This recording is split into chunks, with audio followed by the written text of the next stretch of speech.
Story 1. Why Athena invented the first olive oil contest. You live in Athens.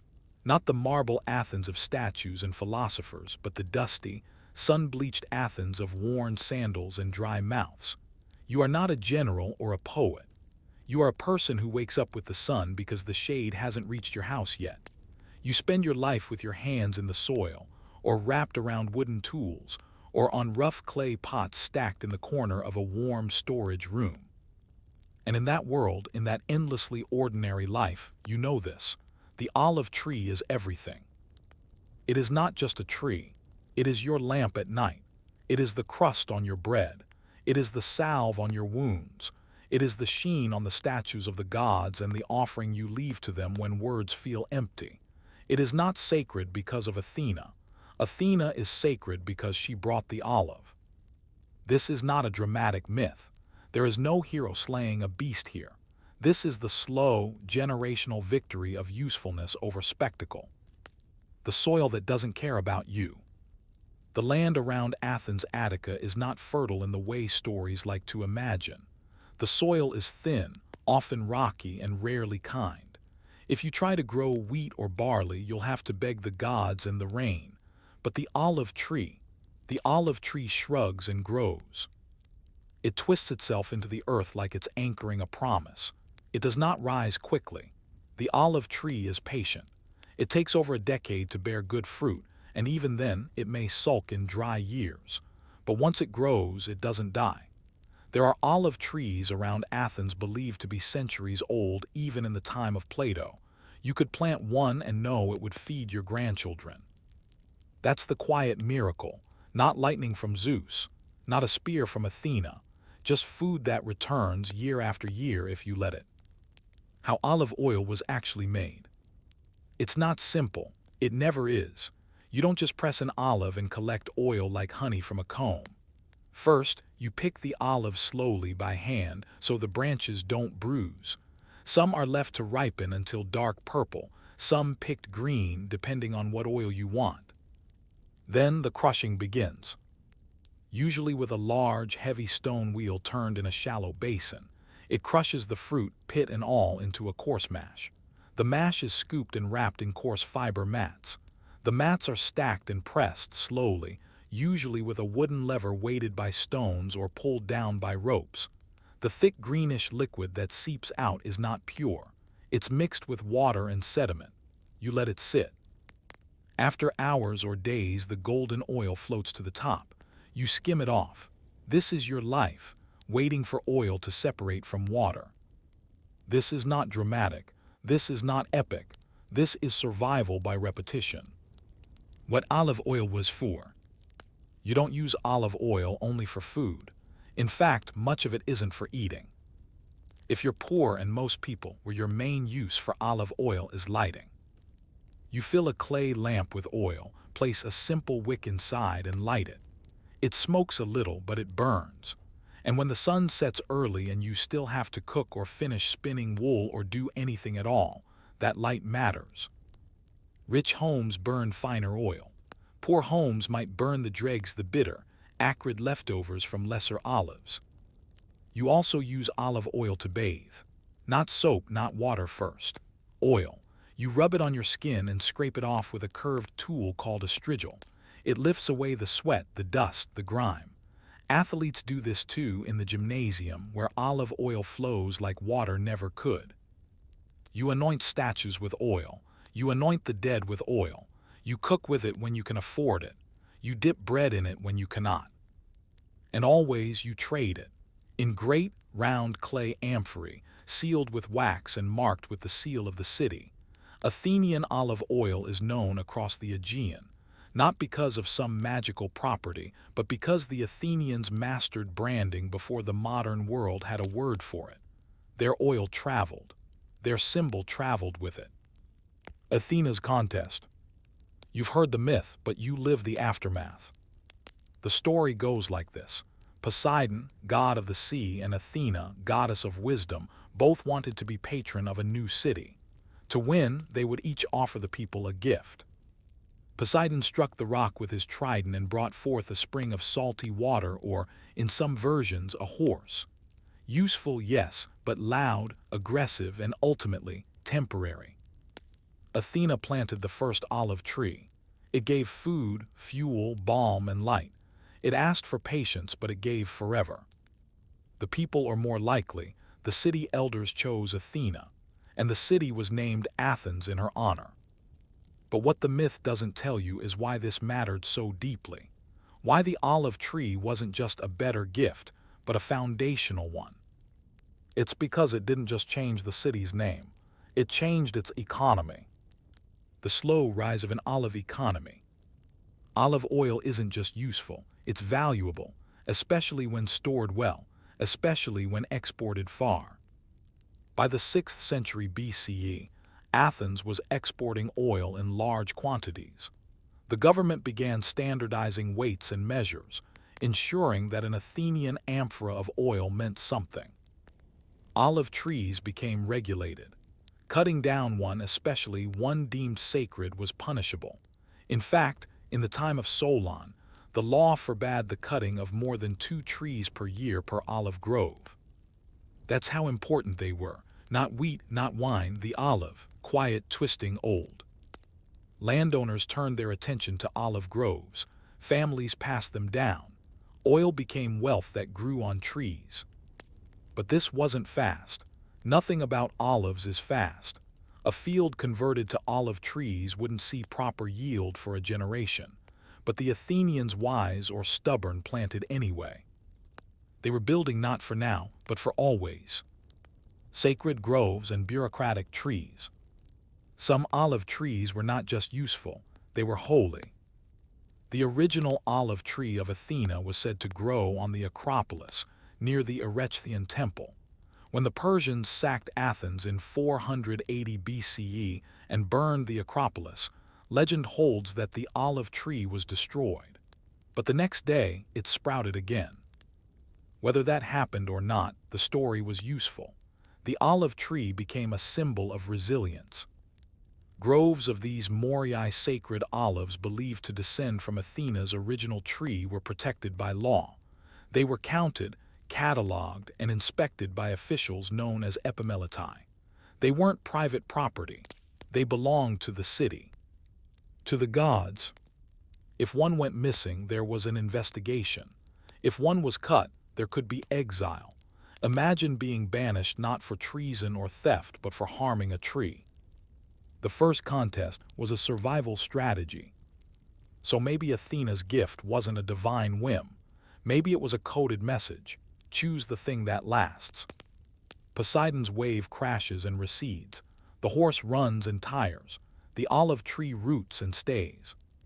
To survive in Attica, to thrive on its harsh soil, you needed to build your life around permanence, around something slow, something boring.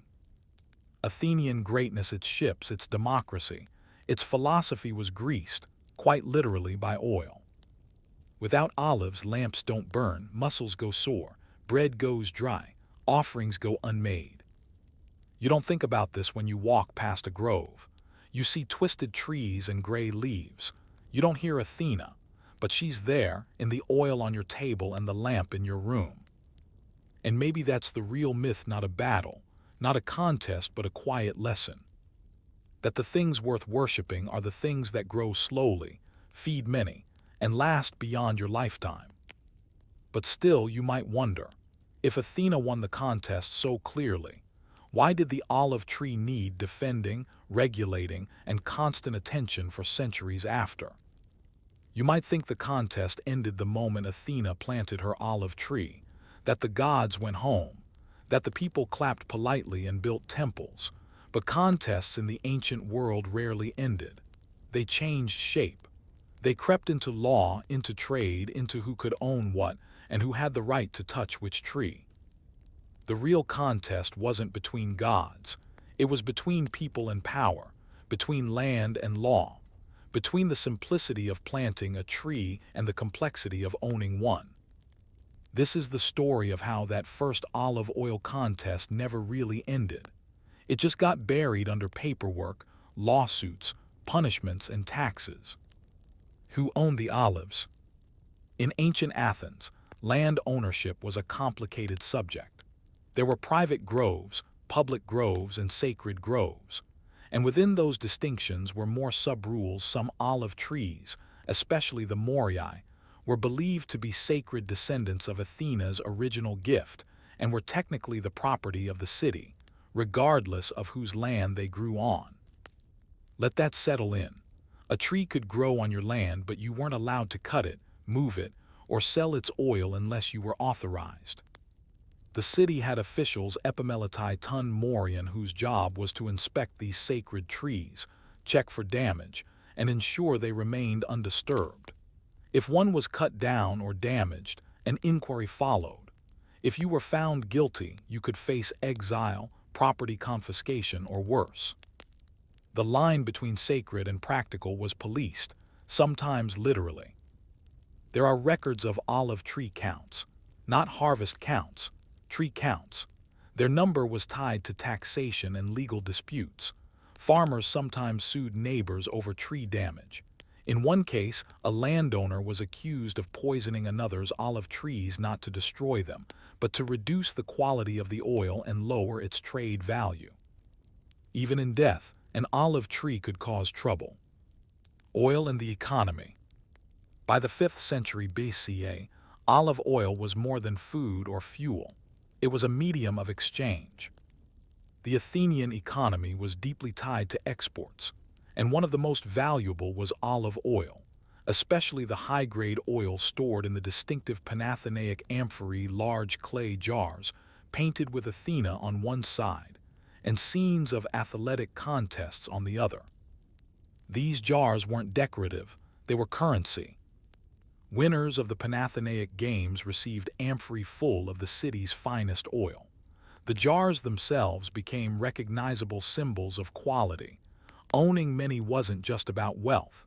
It was about status, about recognition from the state. Some merchants specialized in acquiring, storing, and shipping these amphorae. They became experts in sealing them with wax and resin, in stamping the city's seal on the neck to guarantee origin. Even then, counterfeiting existed. There are records of legal disputes about adulterated oil mixed with cheaper substances, or falsely labeled. Athenian oil became a product not just of agriculture, but of bureaucracy. And when bureaucracy gets involved, everything changes. The olive tree as legal entity. The olive tree began to live in law more than in land. A tree could be registered with the boule, the city council. Its produce could be taxed. Its damage could be litigated. And its wood, if the tree died or was legally removed, had to be sold in regulated markets. You weren't allowed to simply cut an old olive tree and burn it for firewood. The state wanted its share. Landowners often recorded the age and output of their trees on clay tablets, many of which have been recovered from storage pits and archives. These records weren't personal journals. They were evidence, to be produced in court or reviewed by inspectors. And there were court cases, many of them. The orator Lysias, for example, once composed a speech for a man accused of illegally removing sacred olive trees from leased land. The defense had to include not just an argument, but a full accounting of the trees, their number, their age, their condition, their placement on the property, and their status, whether sacred, civic, or private. One tree could lead to a lawsuit.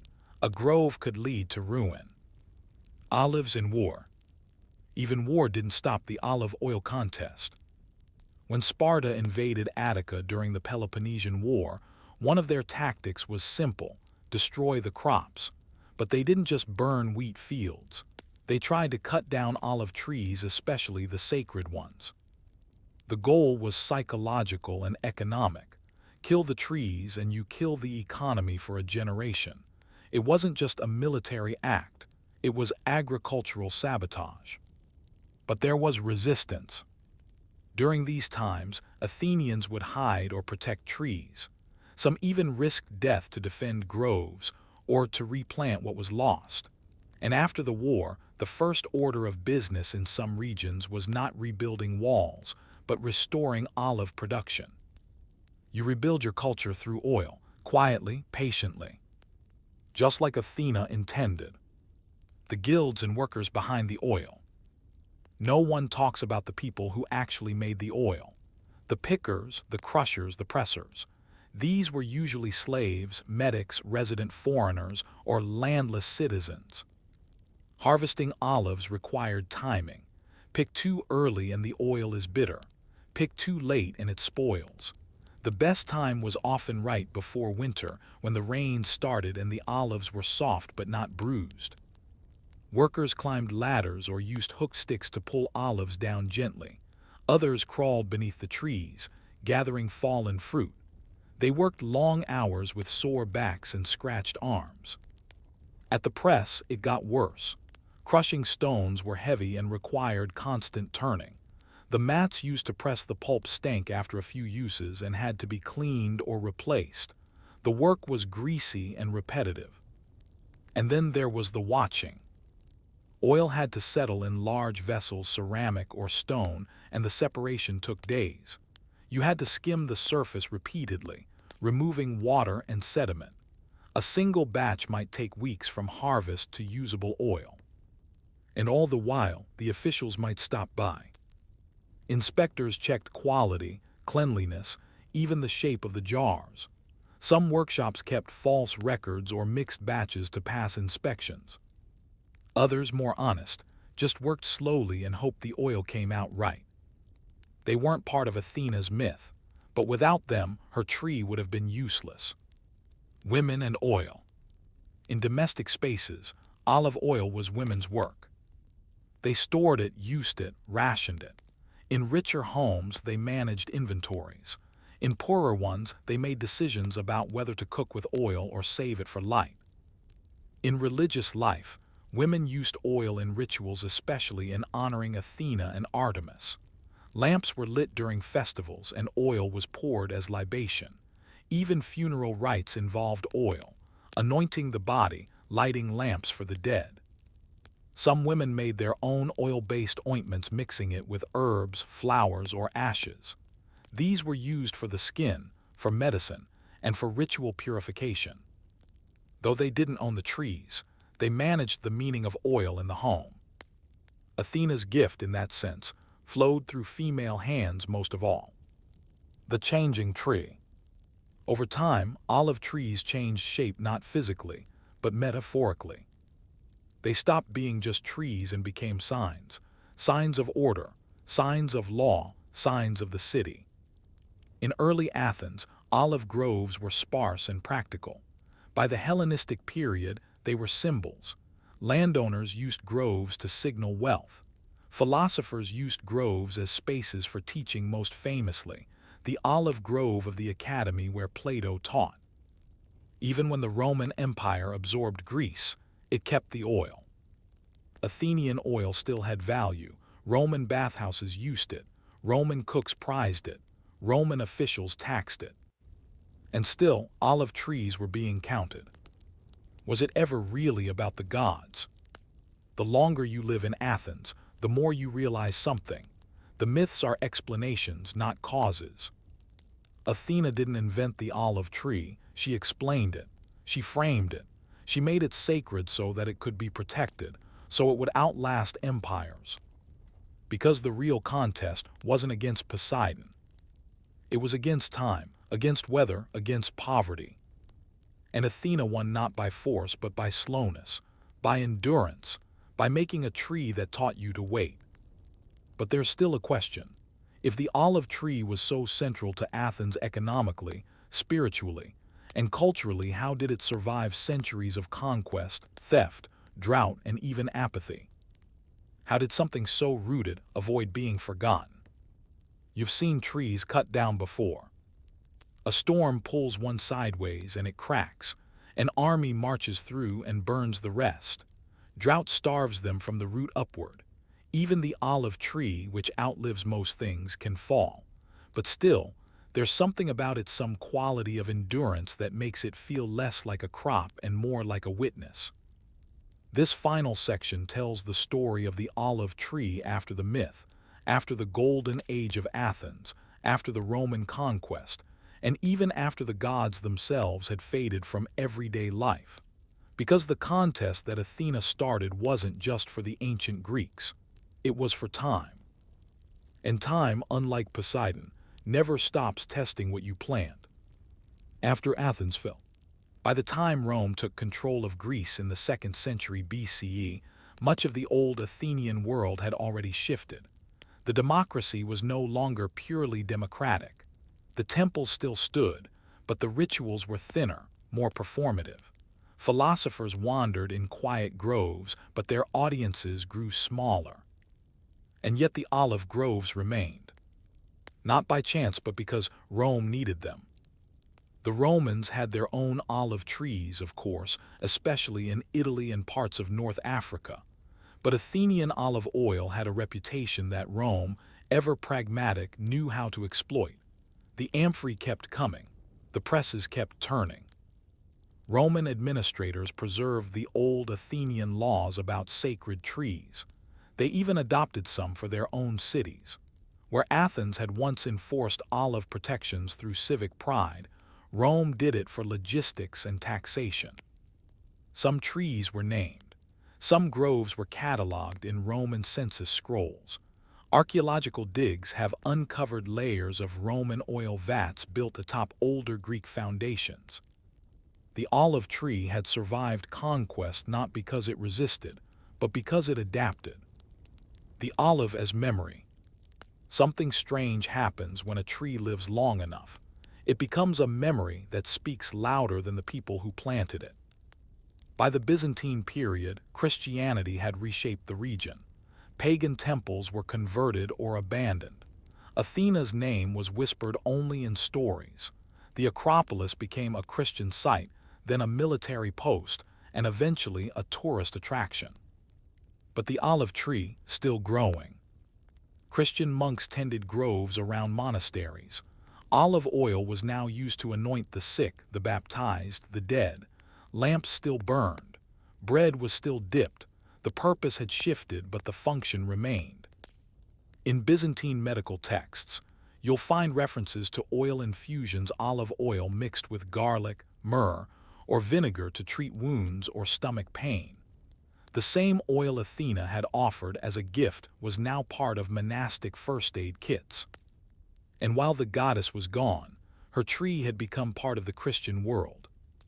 This is what survival looks like: quiet assimilation. The tree in Ottoman Athens. When the Ottomans took Athens in the 15th century, they found a city small, quiet, and largely rural. The ancient glory was mostly ruins, but the olive groves still dotted the landscape. Taxes were levied on olive production. Groves were parceled and registered. In some regions, olive oil served as a local currency. A tax collector might accept a jug of oil in place of coinage. Records from Ottoman archives describe disputes over inheritance rights to specific trees, so old their origins were unknown, but their value remained. Imagine arguing over a plant that your ancestors didn't plant, but whose shade and oil supported your family for generations. The tree knows more of your family than you do. In some villages, elders told stories of Athena still watching over the trees, not in temples, but in the rustling of leaves during quiet nights. The myth never really left, it just changed languages. Science catches up. In the 19th and 20th centuries, as archaeologists swarmed ancient Athens, they found amphorae, pressed stones, oil jars, and even underground storage cisterns designed to keep oil cool. The ancient olive economy began to take clearer shape. Modern science confirmed what the Athenians always believed: olive trees could live for centuries. Some trees in Greece today are genetically linked to varieties that existed 3,000 years ago. DNA studies of ancient olive pits pulled from shipwrecks and storage sites confirmed that Athenian oil was distinct higher in certain acids, pressed from older varieties, and stored in sealed amphorae that limited oxygen exposure. The ancient methods weren't quaint, they were effective. And in some regions of Greece, olive groves are still tended using similar practices: hand picking, slow pressing, sediment settling. Not for nostalgia, because it still works. The return to Athena's grove. The most famous olive tree in Athens today stands near the Erechtheion on the Acropolis, where the myth says Athena's first tree once grew. It is not the original. That tree, if it ever truly existed, was destroyed long ago, rebuilt, destroyed again. The current tree is a descendant, perhaps of a descendant, planted in the same soil in the same place. It is gnarled and stunted. Its branches are twisted, its leaves silver green, flickering in the dry attic wind. Tourists pass it by, rarely stopping long. They come for the Parthenon, the statues, the columns. But the tree stands there, as it always has. It has no guards, no fence, just a plaque that explains its origin in the simplest terms: Athena's olive. It needs no monument. It is the monument. Olive oil in the modern world. Today, Greek olive oil remains a major export, part of the Mediterranean's identity. It fills supermarket shelves and boutique jars. It is branded, filtered, organic, cold-pressed. And yet the process hasn't changed much. You still wait for the right time to harvest. You still press the olive slowly. You still skim the oil and let it settle. Farmers today still argue over trees, whose land they grow on, who gets the yield, what variety is best. In rural parts of Greece, an olive grove is still a family asset, passed down through generations, more reliable than gold. Some families trace their groves back hundreds of years. They cannot tell you exactly when the tree was planted, only that it was always there. Always feeding. Always waiting. Why the tree endured. So how did Athena's olive tree survive when temples crumbled, languages changed, empires fell, and gods faded? Because it was useful. It didn't demand sacrifice. It gave what people needed: food, light, medicine, trade, comfort. It did not shout, it whispered. The real wisdom of Athena wasn't the invention of a tree, it was the foresight to give people something so boring, so patient, and so essential that they'd never let it die. Final reflections. You walk past olive trees every day without noticing. Their bark is dry and cracked, their fruit bitter and inedible without hours of labor. They don't impress the way oaks or cypresses do. They don't tower, they endure. And maybe that's the point. The olive tree teaches that survival isn't always beautiful, that patience is a strategy, that the quiet things, the boring things, shape history more than we ever realize. Athena's contest never really ended. You are still living in its aftermath every time you light a lamp, dip bread in oil, or rub sore muscles with balm. Not every myth ends in a war, some end in a meal. And now we move on. Story 2. The daily life of a hoplite: dust, sweat, and sandals.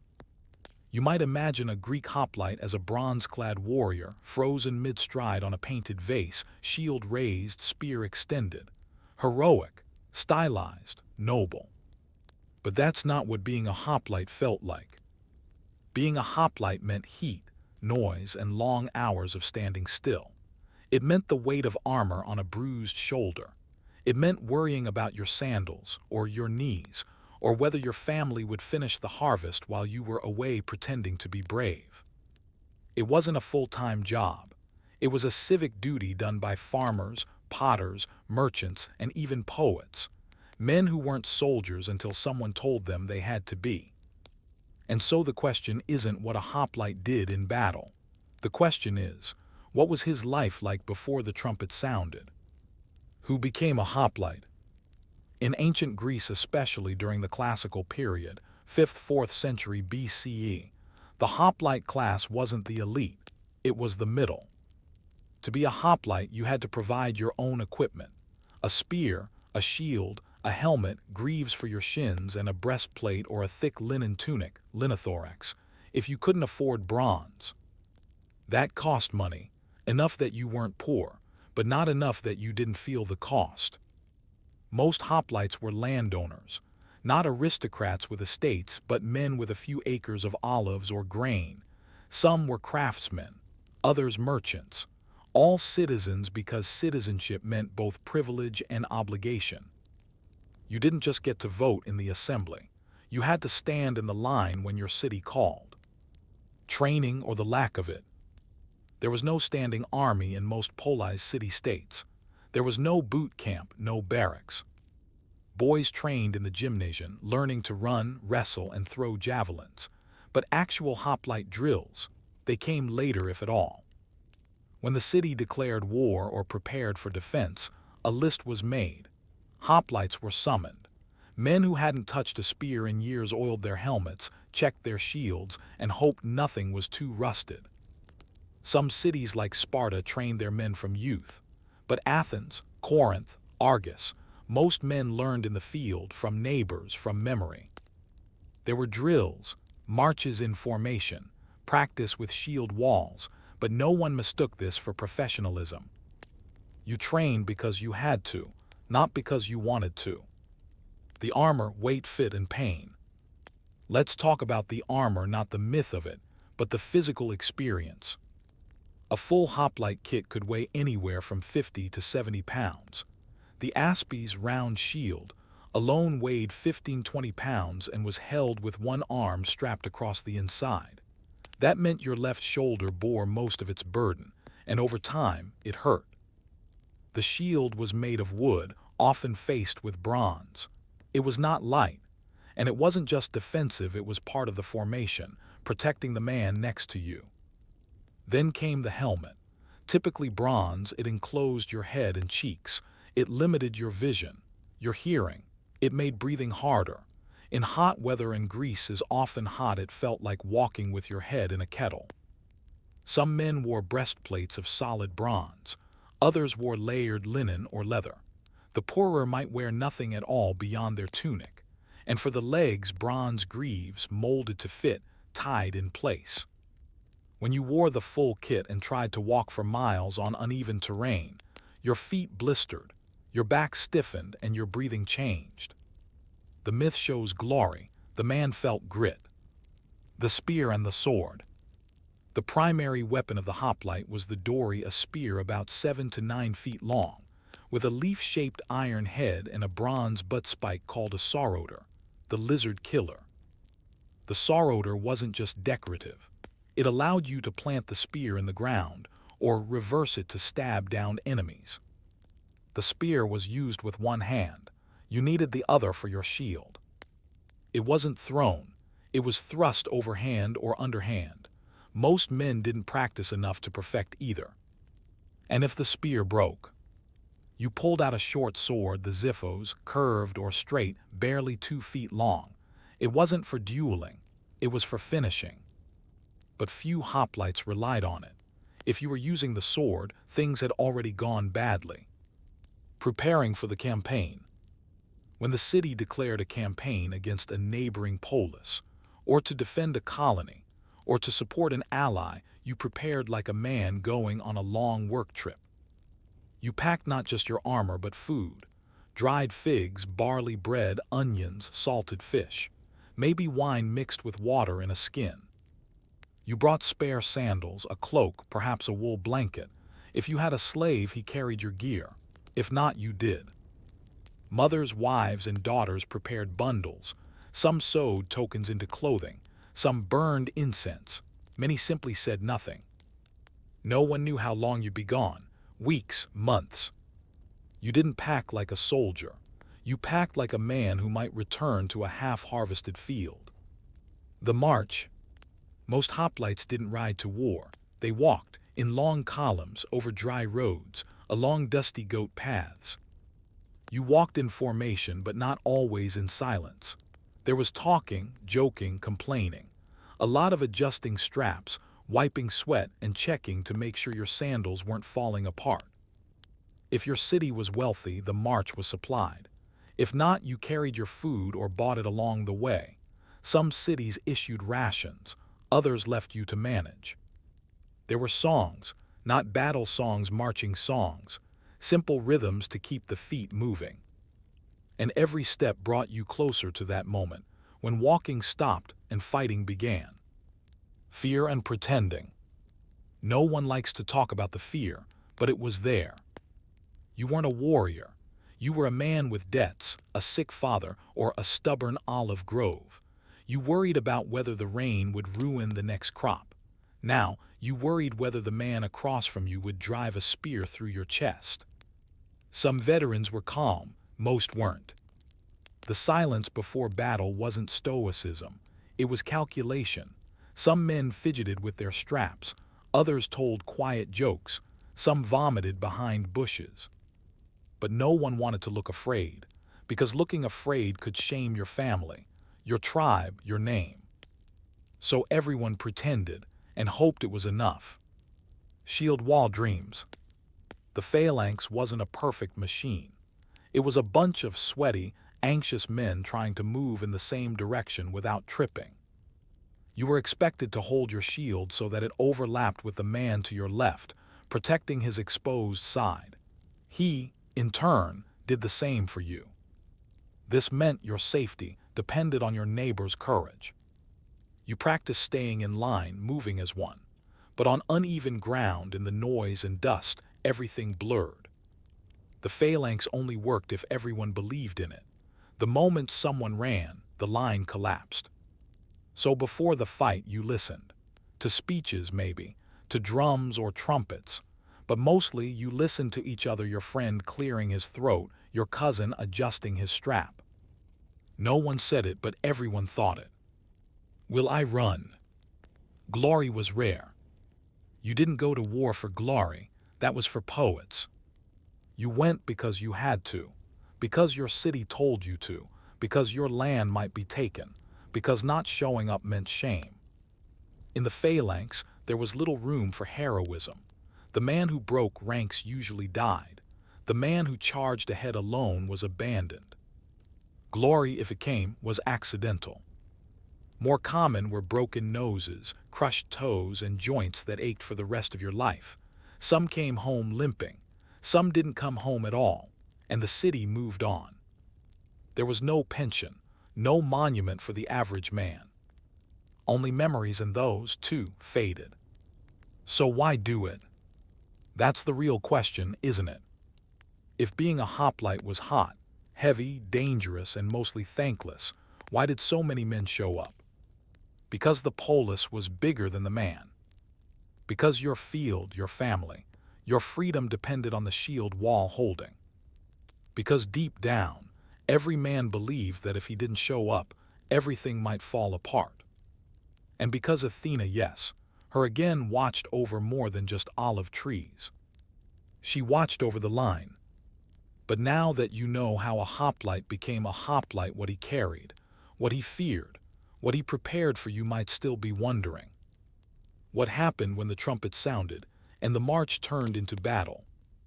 The trumpet doesn't sound like you think it does. It doesn't blast a clear, ringing call like in the theater. It wails an uneven, brassy signal that's hard to hear over the shuffling of sandals and the clink of bronze. You're already sweating before the first sound reaches your ears. You've been marching in formation for hours. The weight of your shield digs into your forearm. Your spear wobbles no matter how tightly you grip it, and your helmet presses against your forehead like a too tight thought you can't shake off. The enemy is close, not mythical barbarians or faceless monsters, but men like you, sweaty, underfed, anxious. You can see them now. Their line is forming opposite yours, and between you stretches just a little space. Dust, distance, silence. The quiet before a Greek battle isn't calm. It's tension pressed into fabric and leather straps. It's the pause of 1,000 men wondering, how many of us will still be standing in an hour? The charge that was. Forget what you've seen in films. There is no wild screaming rush, no sudden frenzied sprint. There is movement, slow, deliberate, with the phalanx tightening like a fist. Your shield arm presses in toward the man beside you. You match his pace. Your line must remain unbroken. You hear the clatter of bronze greaves, the grunt of effort, the slap of sandals on dry soil. Dust rises fast, and soon you can barely see more than a few steps ahead. It's not just physical closeness, it's mental crowding. You are no longer a man. You are a tile in a living wall. And still you move forward. Some phalanxes increased their speed before contact, building pressure to break the opposing line. Others kept a walking pace, steady and unshaken, as if to say, "We don't need to run. We are already enough." Either way, the moment before impact stretches long, a kind of historical heartbeat. Then the clash. The clash, not a duel but a crush. The first seconds of combat are not elegant, they are force. Spear tips jab forward. Not long sweeping moves, just sharp, repeated thrusts, trying to find gaps in armor to disrupt the front rank. You're aiming for the throat, the armpit, the thigh, anywhere vulnerable. And at the same time, you're pushing. With your shield, with your shoulder, with your legs. The phalanx becomes a scrum, each man shoving forward, leaning into the shield in front of him. Hopping the collective mass will drive the enemy backward. The pressure is unbearable. You're packed so tightly you can barely lift your spear. Sometimes you drop it. Then you draw your sword if you can reach it. You're not fighting against individuals. You're fighting through the chaos. The ground becomes slippery, not with blood at first, but with sweat and dust. Men lose balance. Knees buckle. Sandals tear. The phalanx breathes like an animal, heaving, shifting, snorting dust. And you wonder, how long can this last? What you hear and see. It's not silent, and it's not clear. You hear grunts, metal on metal, the crack of a wooden shaft breaking, the scream of someone who didn't mean to scream. But more often the noise is repetitive, the rhythmic sound of impact, thud, thud, crash, push. Your own breathing inside your helmet, loud, fast, trapped. You can't see much, just the back of the shield next to you. Maybe the enemy's crest as it moves up and down, jerking forward in the blur of motion. And the heat rises, faster than you'd expect. Your cloak is soaked. The bronze of your helmet starts to burn your forehead. Your hands slip on the spear shaft. Time bends. Minutes feel like hours. You're not thinking anymore. You're reacting. When the line breaks, no phalanx holds forever. Sometimes it's a push too strong, a stumble in the ranks, or a spear that finds its mark. Sometimes it's panic, a man flees, and then another, and suddenly the wall becomes a stream of bodies running backward. If the enemy breaks, your line surges forward, pressing the advantage. Men shout in a wave of grim relief. If your line breaks, the danger becomes personal. You lose the protection of your neighbor's shield. You're exposed, alone, running or swinging wildly. And most Greek battles didn't end in massacres. They ended in retreat. One side turned and fled, the other chased but not far. Pursuit was limited, partly by ritual, partly by exhaustion. Victory was about position, not annihilation. Control of the field, not total destruction. And so you might survive. You might limp away, bleeding from the thigh, helmet dented, ears ringing, but you walk away. And that, in hoplite warfare, was enough. The dead and the dying. When the dust settles, you look around. Some men lie still, others moan, wounded, not dead. Their shields are gone, their helmets twisted. They reach out for water or help or nothing at all.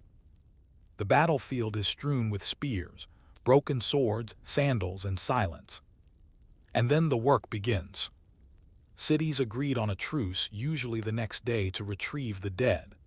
Each side collected their fallen, mourned them, and burned or buried them according to custom. In Athens, the dead of war were honored in public funerals, names etched in stone, but that came later. First came the counting, the grim accounting of how many didn't come back. And you still breathing, still sore, count yourself lucky, and guilty, and both at once. Rituals after the fight. You don't celebrate like a victor, you recover. You remove the armor slowly, pulling straps with trembling hands. You clean your gear. You scrape blood off your spear. You check the cracks in your shield. You eat if you can stomach it. You sleep if your shoulder will let you. You tell no stories because the fight is too close, too present. Later, there may be ritual sacrifices to the gods, offerings to Athena, Ares, or whichever deity your city honors. You light lamps, you share wine, you remember those who didn't come back, quietly. And always you think, how long before the next campaign? Psychological wear. They don't talk about the weariness, but it grows. You're not a warrior, you're a citizen. You go back to your olive grove, your workshop, your family, but something stays with you. The noise of shields crashing, the smell of blood on bronze, the weight of a spear you dropped too soon. Some men talk, others go silent, some drink too much, some train more thinking it will help next time. The trauma has no name, but it doesn't need one. It lives in the pause before sleep, in the memory of sweat and sandals, and in the knowledge that the line only held because enough men stayed in it. What the city says. The city will honor the fallen, statues will be carved, songs will be written. But the hoplite himself goes back to anonymity. The fields don't plow themselves. The debts don't forget. You are not remembered for standing in the line, not unless you died in it. And even then, memory fades. But still you stood, and for a few minutes, maybe an hour, you helped hold the wall, not because you were special, but because you were part of something larger. And that's what makes a hoplite more than a soldier. Not courage, not skill, but cooperation. You survived because someone else didn't panic, because the man next to you didn't flinch. That is the quiet reality of Greek warfare. The myth lives in marble, the truth lived in the dust. But there's one final part to this story. What happened when you came home, when the shield was hung up, the armor stored, and life returned to normal? You've survived. The battle is over, the blood has dried. The dead have been counted and burned or buried. Your city's army is marching back, not in triumph, not in shame, but in something stranger, fatigue. Victory, if you had it, feels thin. Defeat feels heavier. But both end the same way, with the long road home and the question that hums just beneath your breath. Now what? Because returning from war isn't a clean break. It's a slow unpacking, a shedding of layers, dirt, armor, adrenaline, and silence. And for a hoplite, what comes after the fighting is often more complicated than the fight itself. The march home. Your legs are sore, your arms raw from days of gripping the shield. Your cloak stinks of sweat and blood, and your sandals have worn thin. But the road leads home. You walk alongside men who survived, some limping, others quiet, all hungry. Some sing to pass the time, marching songs, drinking songs, anything with rhythm. Others count their steps like beads on a thread. You pass farms and villages. Children wave, elders nod. Some women watch in silence, scanning the faces for sons or husbands who may not be in the line. You do not march in formation anymore. That was for battle. Now you're just a group of tired citizens headed back to regular lives. The war doesn't feel glorious. It feels distant already, like a heavy dream you're trying to wake from. Re-entering civilian life. You return to your home, stone walls, clay roof, a field that needs tending. No one throws a festival for you. There's no hero's welcome. You are not Achilles. You are a hoplite, a man who did his duty. Your armor goes back into storage. You hang the shield on a wall beam or tuck it under a workbench. You unroll the sandals from your pack, check the stitching. You look at your hands, still calloused, still stained, and wonder how long before they feel like your own again. You return to farming or pottery or trade. The city keeps moving, the assembly meets, laws are proposed, taxes are collected. And you try to remember how to live without a helmet on your head. Wounds that don't bleed. Some men return with wounds you can see, cuts on the arms, bruises on the ribs, broken fingers from a jammed spear. Others return with something else, an emptiness. You wake in the night remembering the sound of a shield breaking. You flinch when someone claps too loudly. You stare at the road, not because you want to leave again, but because it still feels like part of you is out there.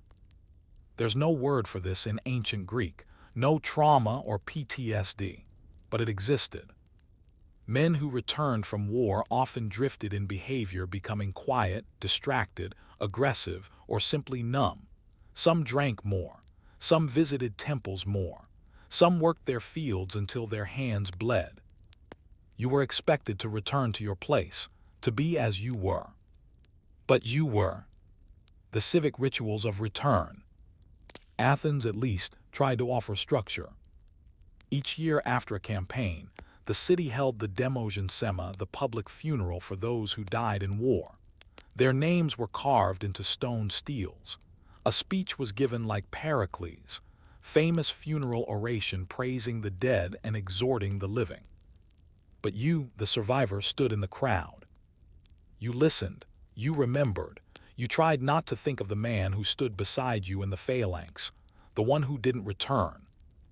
Afterward there were processions, libations poured, offerings made, the gods were thanked or questioned. And then the city resumed its debates, land disputes, grain prices, jury duties, festivals. The war shrank into memory, but not for you. The shield on the wall. Some men left their shields on display not as trophies but as reminders. A dented shield said, "I was there." Others painted theirs, adding symbols or marks to show survival. A lambda for Lacedaemonian enemies. A snake, a gorgon, a silent way of saying, "I stood in the line." Still others buried them in storerooms, not wanting to look. The shield was heavy, not just in weight but in meaning. You carried it to protect others.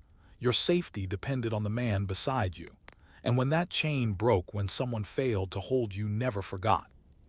So the shield wasn't just a tool, it was a story. And every time you looked at it, the story whispered, you made it back. Family, fields, and fragility. If you had a family, you rejoined them quietly. Children had grown, crops had changed. Your wife had done twice the labor in your absence. Some greeted you with relief, others with reserved politeness. Rejoining a household wasn't immediate. It took days, sometimes weeks, to remember the rhythms of peacetime. You had to repair fences, oil tools, negotiate with neighbors. You checked for rot in the storehouse. You measured how much olive oil was left. You listened to stories you weren't part of. Life resumed not as it was, but as it had become while you were away. And you tried to fit into it like a sandal that's just a little too tight now. Veterans without war. There was no hoplite pension, no medical care, no badge of honor. Your reward was continued citizenship, your place in the assembly, your ability to vote, speak, argue. But many hoplites aged out of the phalanx with little more than scars. Some became mentors to younger men. Others withdrew from public life. A few, like Xenophon, wrote recounting not just battles, but the feeling of marching, of watching comrades fall, of sleeping under stars while wondering what the gods really wanted. Veterans weren't glorified. They were folded back into the city's cloth like worn threads. And if you limped, people noticed. If your hands shook, they didn't ask. Because they knew. The shield wall was never just in battle. Here's the thing that only the veterans understood. The phalanx wasn't just a battle formation. It was a metaphor for society. Each man's survival depended on his neighbor's courage. Each man had to show up, had to stand, had to trust. The same principle lived in the assembly, in the marketplace, in the courts. The city held because people held together. And though war was violent, ugly, and unwanted, it reminded the polis of its shape. That even the boring men, the ones with dusty sandals and stiff joints, mattered. The hoplite class wasn't built on glory. It was built on responsibility. And when a man returned from war, he didn't need a hero, welcome. He just needed a place to stand again. Reflections from the quiet years. Years later, long after your last battle, you walk past younger men training in the gymnasium. You see them spar with wooden spears. You hear their laughter as they try on helmets too large for their heads. They ask questions. Did you fight at Tanagra? At Delium? What was it like? And you don't answer right away. Because how do you explain it? How do you describe the weight of a shield? Not in pounds, but in trust. You might say something simple. It was hot. It was loud. It was necessary. And that's enough. Because the real story of the hoplite isn't told in victories. It's told in dust, sweat, and sandals worn thin by duty. And so the life of the hoplite ends not in battle, but in normalcy returned. You were a farmer, a craftsman, a father, and for a time a shield in the wall. That is enough.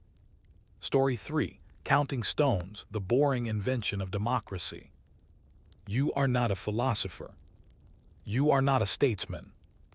You are a citizen of Athens, yes, but one who wakes early to check for weevils in the barley. You worry about your neighbor's goat chewing your fence. You argue about taxes in the marketplace. You do not quote Plato. You listen to the grocer, to the man with opinions but no armor, and to the weather, which seems to vote more than you do. And yet you will vote today. Not because you are a noble defender of liberty, but because it's expected. Because democracy in Athens isn't a grand idea debated in marble halls. It's a chore. And today, that chore begins with a walk to the Phoenix. The Phoenix, not a temple, just a hill. The Phoenix is not a shining building. It's a sloped, dusty rock facing the city, carved into terraces to hold thousands of feet. There is no roof. There are no chairs. Just steps cut from stone, worn smooth from generations of standing. You arrive early, because if you're late, you won't be counted. The assembly, the ecclesia, needs 6,000 citizens present to make major decisions. And yes, they count, because even democracy needs quorum. You climb the slope. You settle into a spot near others from your neighborhood district. You greet people you haven't seen since the last vote. Some hold sunshades, others chew figs, a few yawn. This is not sacred, this is civic routine.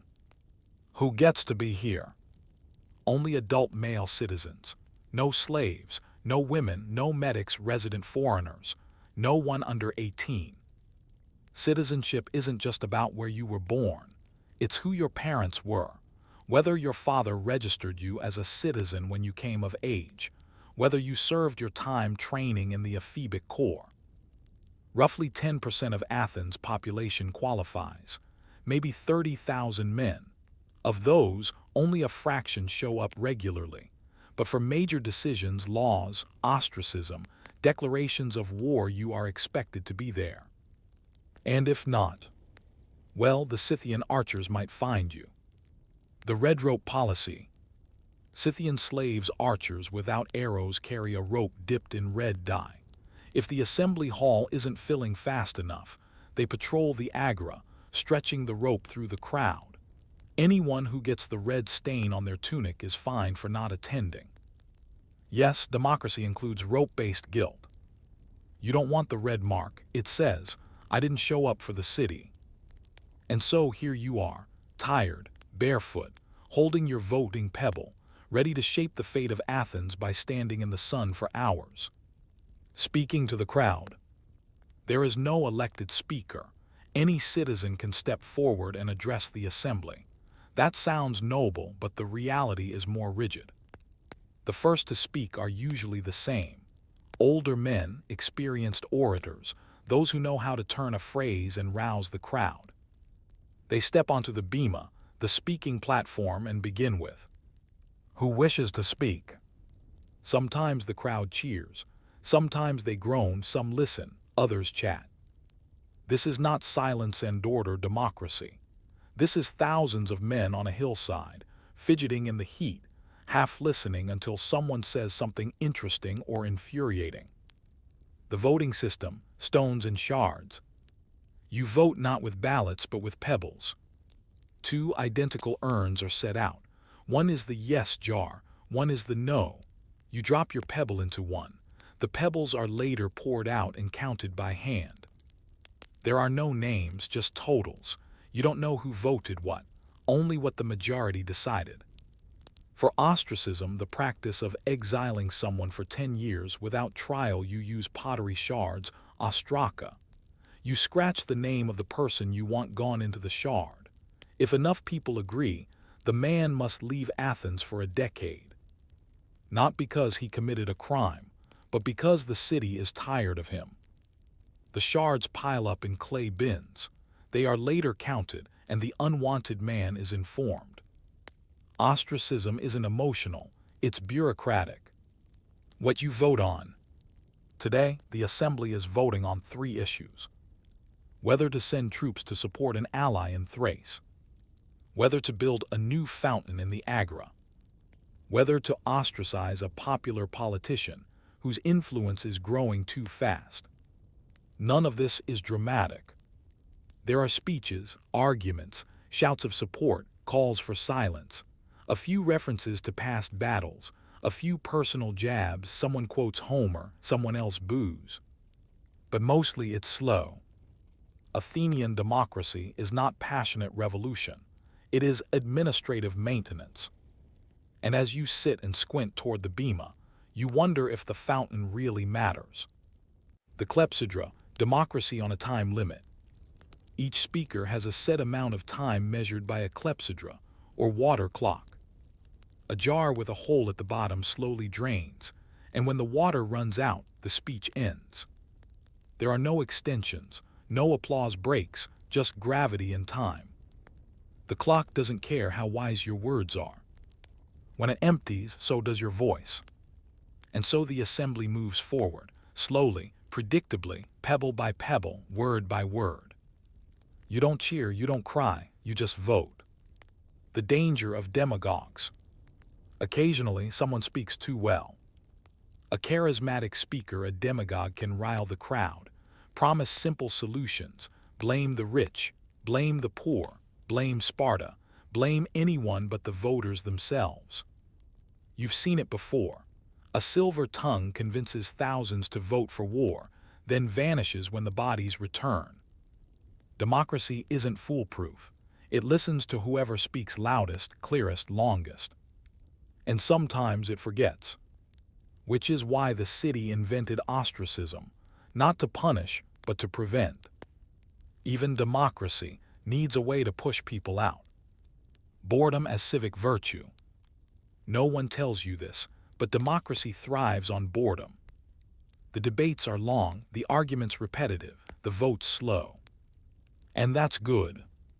Because boredom means the city is functioning, that no tyrant holds the bema, that no general has seized power. You vote not because it's thrilling, but because it's necessary. The greatness of Athens isn't in her battles, it's in her meetings. And you, with your dusty tunic and half-cracked sandals, are part of that greatness every time you drop a pebble into a jar. What happens after the vote? Once the voting ends, officials count the pebbles and announce the results. The decisions take effect quickly. Orders are sent, funds allocated. The name of the ostracized man is posted. You don't stay to watch. You're already heading back home, thinking about olives or repairs, or whether you can beat the line at the communal well. You voted. You did your part. Democracy continues not because of passion, but because of participation. You don't have to believe in the system. You just have to show up. And now you're walking home, stone dust on your feet, still wondering.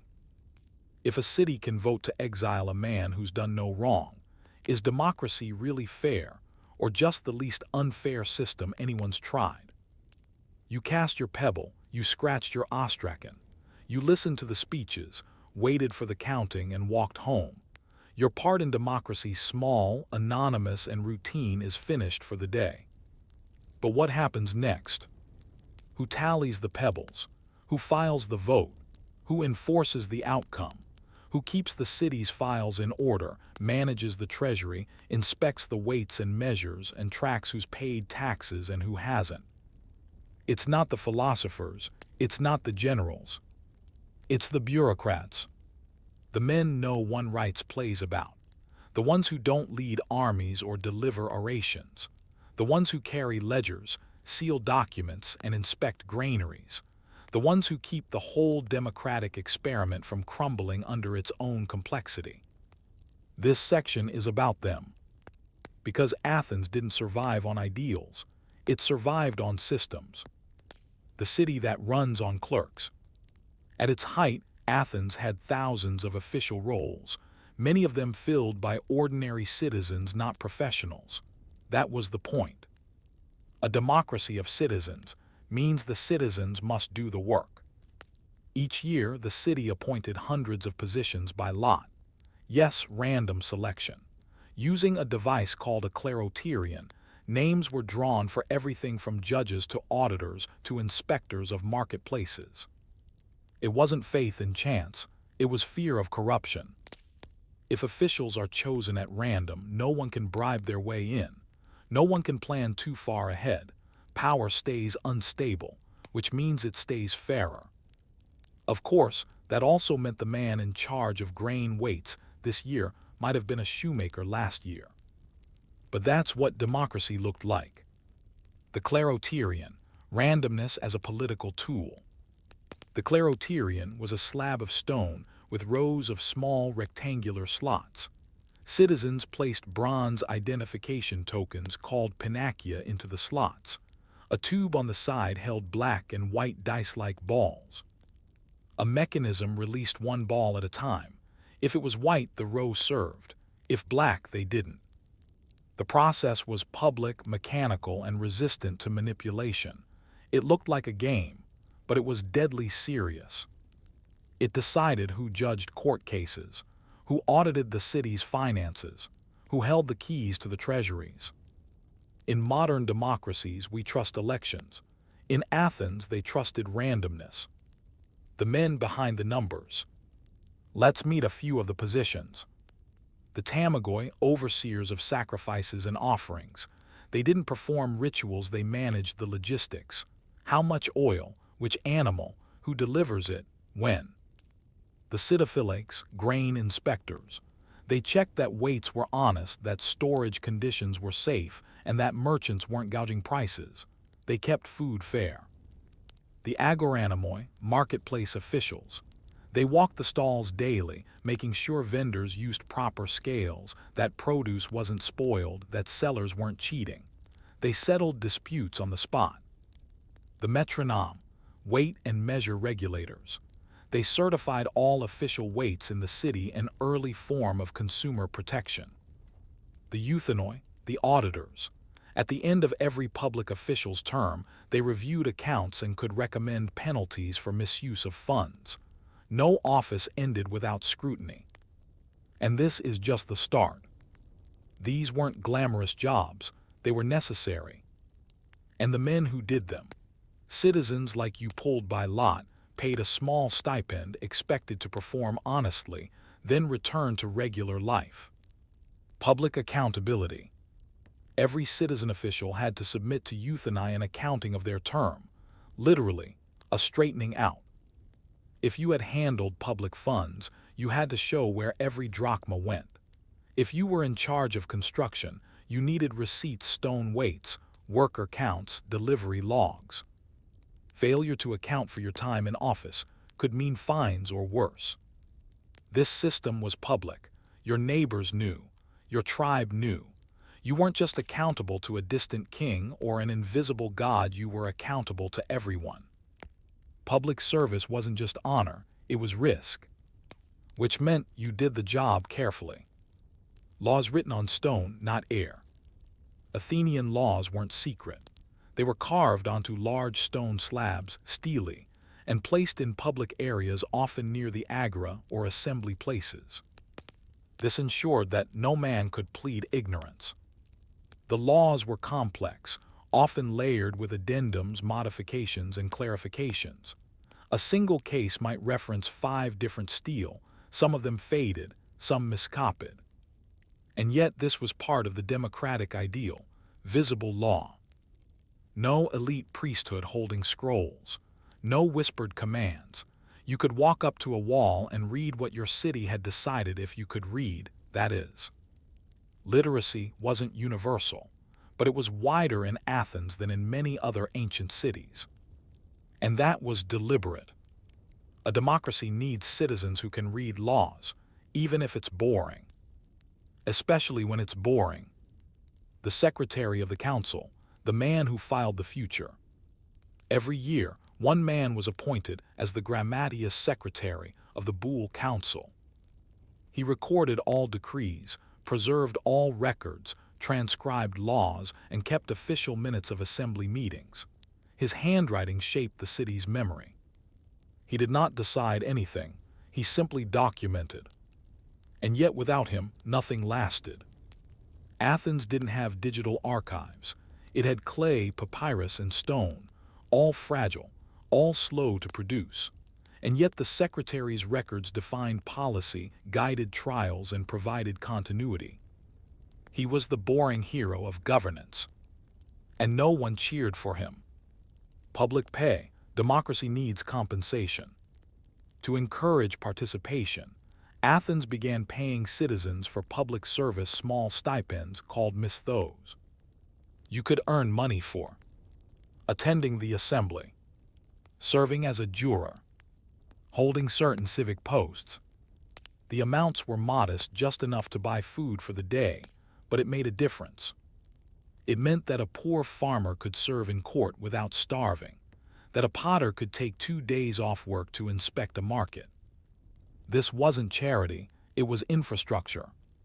Democracy isn't free, it runs on compensated labor. The Athenians knew this before modern states ever issued paychecks. Why it worked until it didn't. The system worked because it spread power out, because it expected little from many instead of much from a few. By rotating positions, using random selection, and maintaining public scrutiny, Athens built a machine that mostly kept itself in check. But it wasn't perfect. Sometimes officials skimmed funds. Sometimes courts were biased. Sometimes speakers roused the assembly into bad decisions. And slowly, especially during long wars, the cracks grew. Democracy thrives when people participate.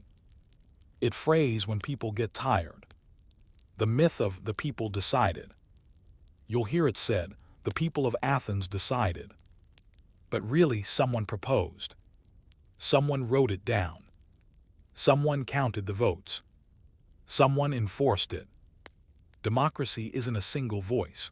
It's a chorus of quiet, boring jobs. And the real success of Athenian democracy wasn't its debates. It was its clerks, its file keepers, its meter checkers, the men who walked the markets with tablets and wrote 1 obol fine for spoiled figs. Because when you trust the small things to citizens, the big things take care of themselves. Returning to daily life. Most bureaucrats served for 1 year. Then they returned to their regular jobs, farming, smithing, baking. Their neighbors watched them more closely, knowing they'd held public trust. And maybe that was the point. By making governance a chore everyone had to share, the Athenians built something remarkable, not fast, not perfect, but durable. And no one wrote epics about it. But now that you understand the machinery behind the assembly, the inspectors, the auditors, and the scribes, one question remains. How did it all unravel, and what happens when a democracy stops trusting itself? You can build a city on rules. You can pass laws, file decrees, count votes with polished stones, and randomize office selection with carved slabs of marble. You can carve justice into pillars and hang equity from ropes dipped in red dye. But what happens when people stop showing up? What happens when the rope lies still? When the pebble jars are dusty? When the assembly grows quiet not because there is peace, but because there is apathy? This section is not about collapse in the dramatic sense, not temples burning or tyrants storming the gates, but in the slow erosion of attention. This is how Athenian democracy lost itself, not in a single moment, but in moments ignored. War fatigue. The Peloponnesian War, 431–404 BCE, did more than pit Athens against Sparta. It tested the very mechanics of Athenian democracy. For over 2 decades, the city strained under the weight of prolonged conflict, its people cooped inside walls during sieges, its naval fleet stretched thin, its treasury depleted. In these times the assembly still met, pebbles were still dropped, laws still passed. But fewer men attended. Some were at war, others were dead, others simply tired.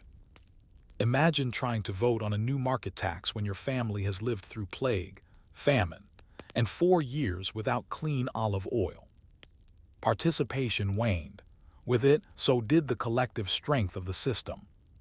Democracy requires energy, not just structure. And Athens began to run out. The rise of the demagogues. Into this fatigue stepped the demagogues, persuasive, emotional speakers who knew how to stir the assembly with promises, scapegoats, and simple slogans. Leaders like Cleon and Hyperbolus rose not because of policy brilliance, but because of rhetorical momentum. They could make the people feel, and feeling, after years of war, felt better than thinking. The balance between rational deliberation and emotional appeal tipped. And once tipped, it kept falling. Democracy didn't stop functioning, it overfunctioned. Votes came faster, laws shifted, courts swelled. Ostracisms were politicized. The system still ran, but like a wheel too eager to spin, it lost control. The oligarchic interludes. Twice during the Peloponnesian War, democracy collapsed outright. First, in 411 BCE, the rule of the 400. Then again in 404 BCE, under the 30 tyrants, a Spartan-imposed oligarchy.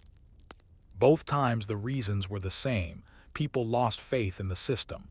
The war was too long, the decisions too scattered, the assembly too emotional, the city too exhausted. And yet each time the people brought democracy back. Not because it was perfect, but because it was theirs. These were not revolutions, they were resets. The Athenians didn't reinvent the wheel, they dusted it off and tried again. Reforms and repairs. After each collapse, Athens introduced reforms to stabilize democracy. Pay for jurors and assembly members was standardized to ensure poor citizens could participate. Quorums were enforced more strictly. Citizenship laws were tightened to limit influence from foreign-born families. Term limits and post-term audits became more rigorous. In 403 BCE, following the end of the 30 tyrants' rule, Athens passed an extraordinary law, amnesty for all political actions before the restoration of democracy. No trials, no vengeance, just a clean ledger. It was a bureaucratic miracle and a risky one. But it worked. Athens survived. The limits of the system. Despite recovery, Athenian democracy remained fragile. It still excluded women, slaves, and non-citizens. It still relied on oral speeches, illiterate voters, and randomly chosen officials. It still suffered from factionalism, corruption, and the ever-present temptation to choose charisma over competence. Even the tools of democracy, the ostraka, the ballots, the randomizers, could be manipulated. Shards have been found with names pre-carved. Ballot boxes were placed where bias could bloom. The system had no Supreme Court, no constitution, no press. Its success lived entirely in the habits of its citizens. When they engaged, it worked. When they grew tired, it cracked. Sound familiar? Socrates and the democracy that killed him. No case better illustrates the tension within Athenian democracy than the trial of Socrates in 399 BCE. Socrates, the philosopher who questioned everything, was tried and sentenced to death for impiety and corrupting the youth. The vote was democratic, 500 jurors chosen by lot. They listened to arguments, cast their pebbles, and condemned him. Was it justice? That depends. Some saw it as the majority protecting public morality, others as democracy overreaching, punishing dissent. But no matter the interpretation, one truth remains. The same system that offered a voice to every citizen could also silence the ones who spoke too clearly. Democracy protects freedom, but it needs protection from itself, too. What democracy became. By the 4th century BCE, Athens was still a democracy, but a more cautious one.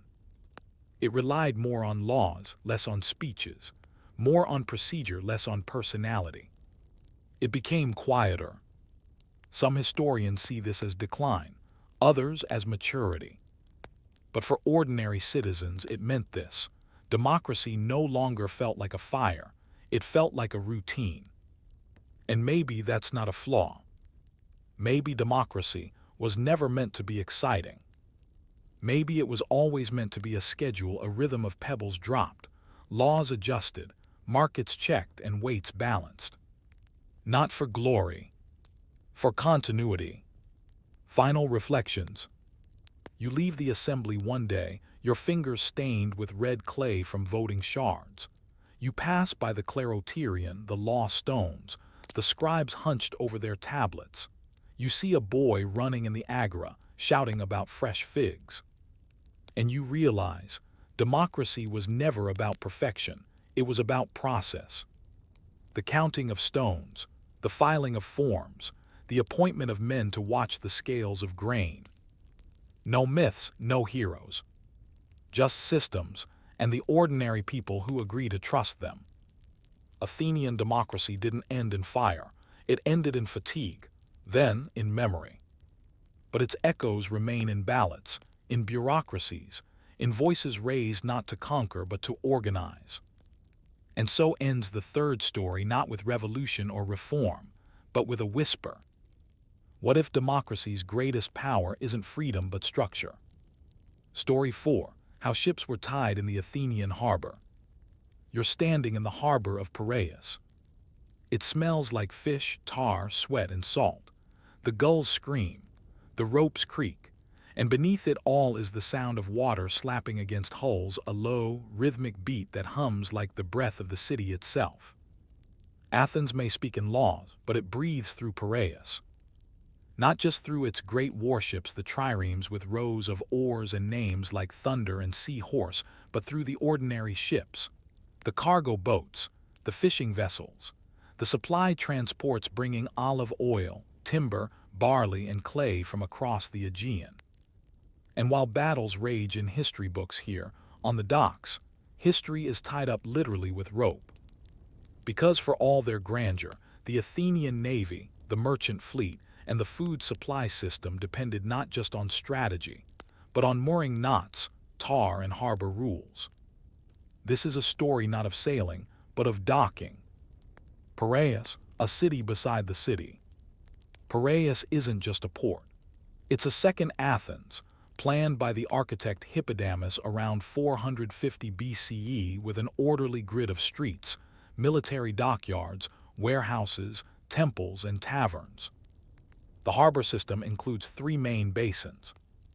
Kintharos, the large commercial harbor. Z, the primary naval base for triremes. Munichia, a smaller military harbor, more defensible. Each has curved breakwaters and stone quays, designed not just to protect ships from storms, but to allow for quick loading, unloading, and departure. Every meter of stone matters. Every length of rope, every dock post, every schedule carved into a wall. Athenian sea power doesn't begin on the open water. It begins with how they tie things down. Ropes, bollards, and stone rings. Start with the basics.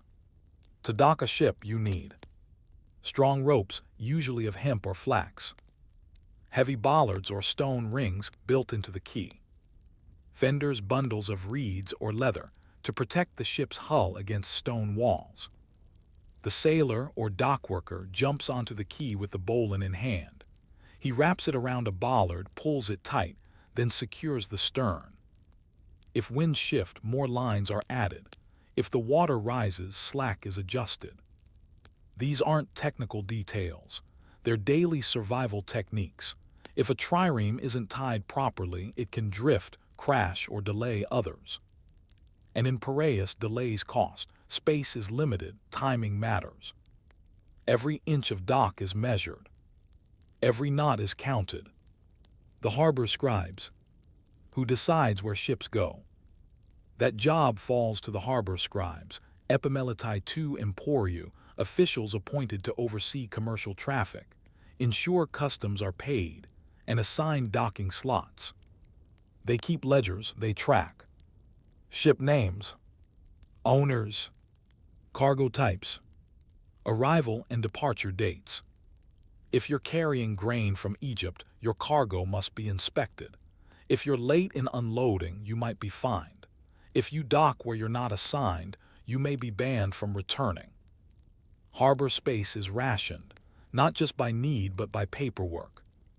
Commerce doesn't run on trust, it runs on registries. Military docking, the trireme sheds. Athens warships, the triremes, are sleek, narrow, and fast but fragile. They can't sit in water for too long. Their hulls warp, their seams leak. So after a mission, each ship must be pulled ashore using rollers, cleaned, dried, stored in a ship shed neosog. The ship shed's long, narrow stone buildings are lined up along Z and Munichia harbors. Each has an inclined floor, stone tracks, and wooden supports. Each trireme has a designated slot, and yes, they are numbered.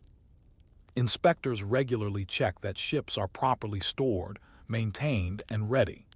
It's a naval logistics system centuries ahead of its time. Without these sheds, the Athenian fleet wouldn't last a month. And all of it begins with pulling the ship from the water and tying it down. Cargo logistics, from deck to warehouse. A merchant vessel arrives. Let's say it's a round ship from Euboea carrying amphorae of wine. The process begins immediately. Docking ropes are secured. The customs official boards to record cargo. A stevedore crew begins unloading clay jars, oil pots, timber beams. Cargo is carried to nearby warehouses, apothec, many owned privately but licensed by the city. Each item is logged, a chalk mark on the jar, a tablet in the official's hand, receipts written on lead strips or wooden boards coated in wax. Nothing moves without a mark. And if someone tries to sneak cargo ashore without declaring it, that's smuggling, punishable by fine or worse. Even the harbor shadows are regulated. The workers, sailors, porters, and rowers. The harbor swarms with people. Rowers, often free citizens, poor but proud. They train year-round and are paid per campaign. Some are slaves or foreigners hired seasonally. Sailors, who maintain the ships, cook on deck and sleep under canvas. Porters, who carry goods, usually slaves or low-paid laborers. Riggers, who repair sails, mend lines, and pitch hulls with tar. These aren't romantic figures. They live hard lives, cut hands, salt-chafed skin, long hours. But they know the ropes literally. A skilled sailor knows 20 types of knots, can tie off a cleat in the dark, can splice hemp like weaving wool. There are no medals for this, just pay, maybe a dry cloak, maybe a better shift next time. But without these men, the city starves. The laws of docking. Everything is regulated. Maximum number of days a ship may dock. Penalties for overstaying. Required offloading within 24 hours for perishable goods. Weather exceptions recorded and verified by harbor magistrates. There are no digital clocks. Time is tracked by sundials, shadows, and routine, and yet the system works. Merchants learn the rhythm. Dock early, unload fast, pay your duties, tie your ship well. The penalty for failure: delays, fines, lost cargo, or being blacklisted. Athenian naval supremacy isn't just in battle tactics. It's in administrative consistency. The sound of the ropes. You wake early in Piraeus, before the sun heats the stone. The first thing you hear is rope. Tension on the cleats. The creak of hulls shifting as sailors adjust their moorings. The splash as porters step over lines stretched like spider webs between boats. The city doesn't notice these sounds. But without them, everything collapses. Democracy dies when grain shipments fail. Naval defense fails when triremes warp from poor storage. Trade dries up when merchants dock late or tie wrong. So you tighten the rope, you check the knot, you wait for the signal to unload. This is not glory, this is logistics. And yet you might ask, if Athens built an empire on ropes and schedules, what happens when the cords fray, when the docks overflow, or the ledgers stop being kept? Look closely at the ropes in Piraeus. They are pulled taut across bollards, looped around bronze rings, soaked in salt, stiff with pitch. They wear thin with time and they must be checked often, replaced when frayed, loosened at dawn, tightened when the north wind rises. Athenian sailors know this instinctively, just as farmers know when barley is too wet, or potters know when clay is overworked. But these ropes do more than hold ships in place. They hold an empire in place. Because by the 5th century BCE, Athens doesn't just control Attica. It controls islands, ports, and tribute-paying allies across the Aegean. It calls this structure the Delian League. And the hub of it, all the axle of the entire operation, is Piraeus. So let us follow the lines outward. From mooring post to mast. From mast to sail. From sail to sea. From sea to tribute. From tribute to war. From war to collapse. The Delian League, tied by ships. After the Persian Wars, Athens offered protection to its neighbors. Islands and cities joined together to keep the Persians at bay. At first, contributions were ships and soldiers. Later, Athens allowed and then insisted that allies pay tribute in coin instead. It was more efficient. All of this came into Piraeus. Hundreds of talents of silver were offloaded here, stored in treasuries, counted by clerks, allocated by the assembly and the generals. With that money, Athens built ships, paid rowers, purchased timber and pitch, funded festivals, built temples. The city became grand because the harbor worked. And the harbor worked because its ropes held. Rope and regulation, naval bureaucracy. Each Athenian trireme had a name, a crew list, a captain, a sponsor, a slot in a ship shed. And every part of its existence was documented. Equipment inventories, oars, sails, anchors. Crew contracts for rowers, many of whom were hired seasonally. Sailing schedules for missions, festivals, patrols. Maintenance logs, checked by officials to ensure seaworthiness. Athens even had triarchs, wealthy citizens appointed to fund the outfitting of ships for a year. It was a civic duty, and a costly one. You could go bankrupt maintaining a warship. Some tried to cheat, cutting corners, buying poor quality gear, underpaying rowers. So the city instituted audits. Logs were inspected, penalties were issued. Even the ropes were counted. If a trireme was found lacking its full complement of mooring lines, the triarch had to explain publicly. Bureaucracy didn't slow the navy down. It enabled it. Supplies and storage.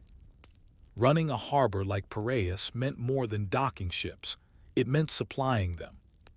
Each military campaign required barley biscuits, compact, long-lasting, dried meat or fish, olive oil for food and lamps, water in clay amphorae, replaced frequently, pitch for hull repairs, nautical tools, sounding leads, tow lines, spare sails. Supplies were stored in massive warehouses built around the harbor, some of them public, some privately leased to merchants or state contractors. Everything was counted, measured, sealed. Not because Athens was obsessed with control. Because control was the only way to prevent collapse. A missed shipment of barley, A delayed fleet. Spoiled water in storage, dozens of sick rowers. Unsecured mooring lines, a ship drifting into another. Every rope, every ledger, every seal mattered. Timing the sea. Ancient mariners didn't sail by whim. Certain months, especially winter, were avoided. Winds were tracked, favorable days chosen. Harbor officials used weather logs, star patterns, and experience to set sail dates. Miss your departure slot in Piraeus, you waited. Why? Because harbor space was scarce, and the calendar was tight. Triremes for festivals, embassies, policing the sea lanes, and defending the grain routes all needed to launch on time. Every delay rippled outward. A late patrol meant increased piracy risk. A missed shipment from Egypt meant shortfalls at the market. So the ropes at Piraeus didn't just hold ships, they held the city's schedule. Athens was a floating system, anchored in bureaucracy, trade and control. While warships pulled into Z and Munichia, Cantharos harbor received the lifeblood of the city, trade. Ships arrived with grain from Sicily and Egypt, wine from Chios, wood from Thrace, slaves from every corner of the Aegean, fish, honey, pottery, ivory, leather, tin, copper, wool.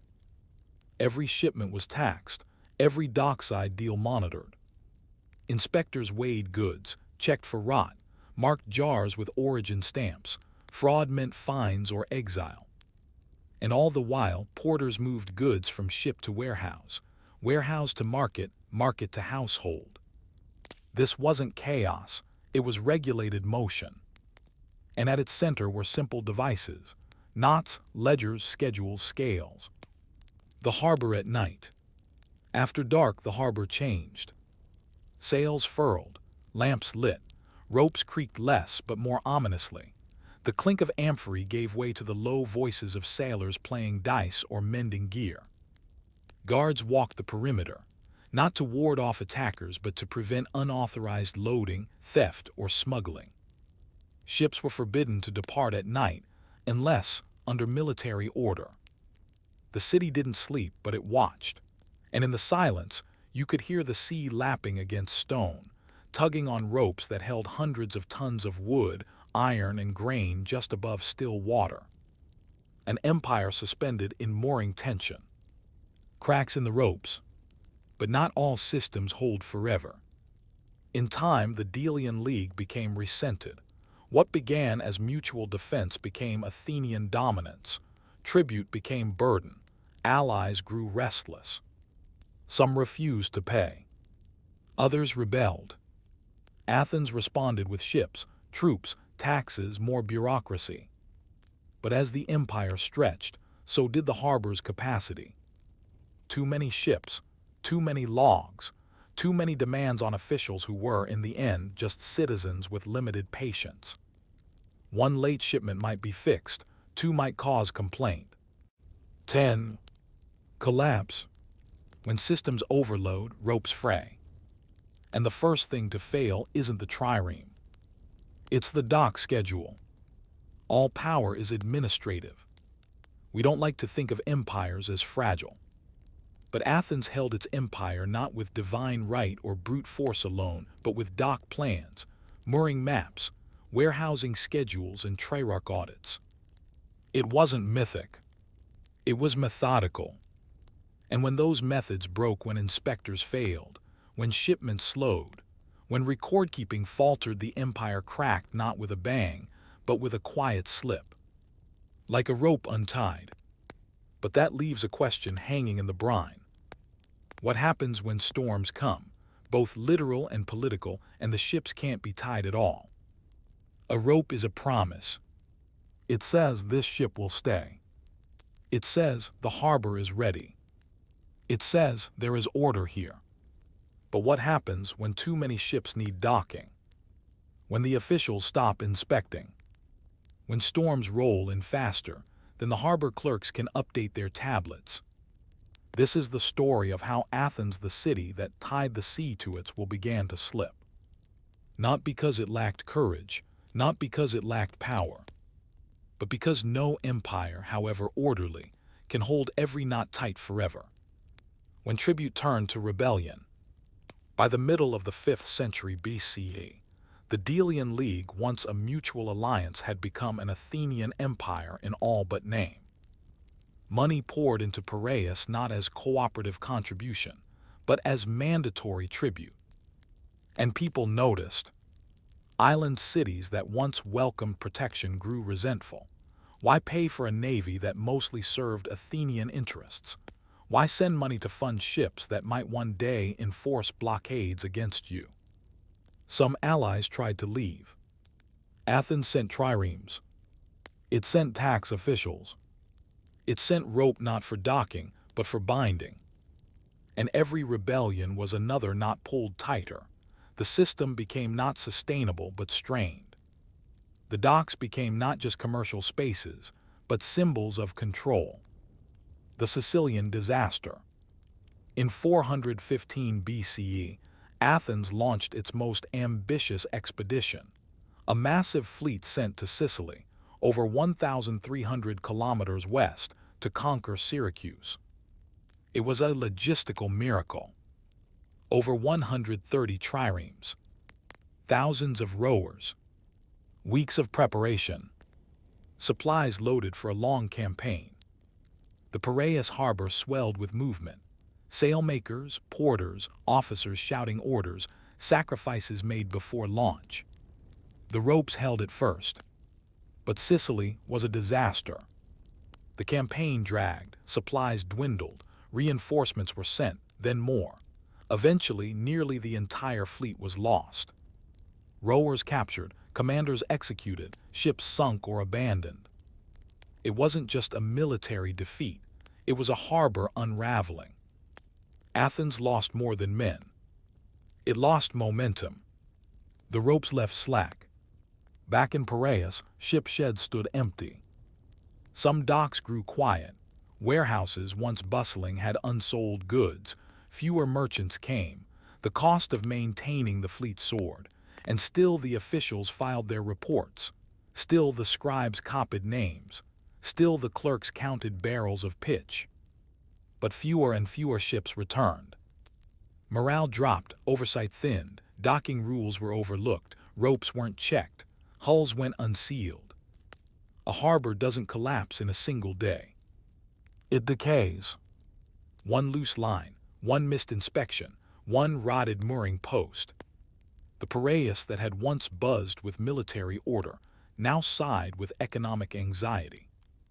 And the empire it supported began to wobble. The final siege.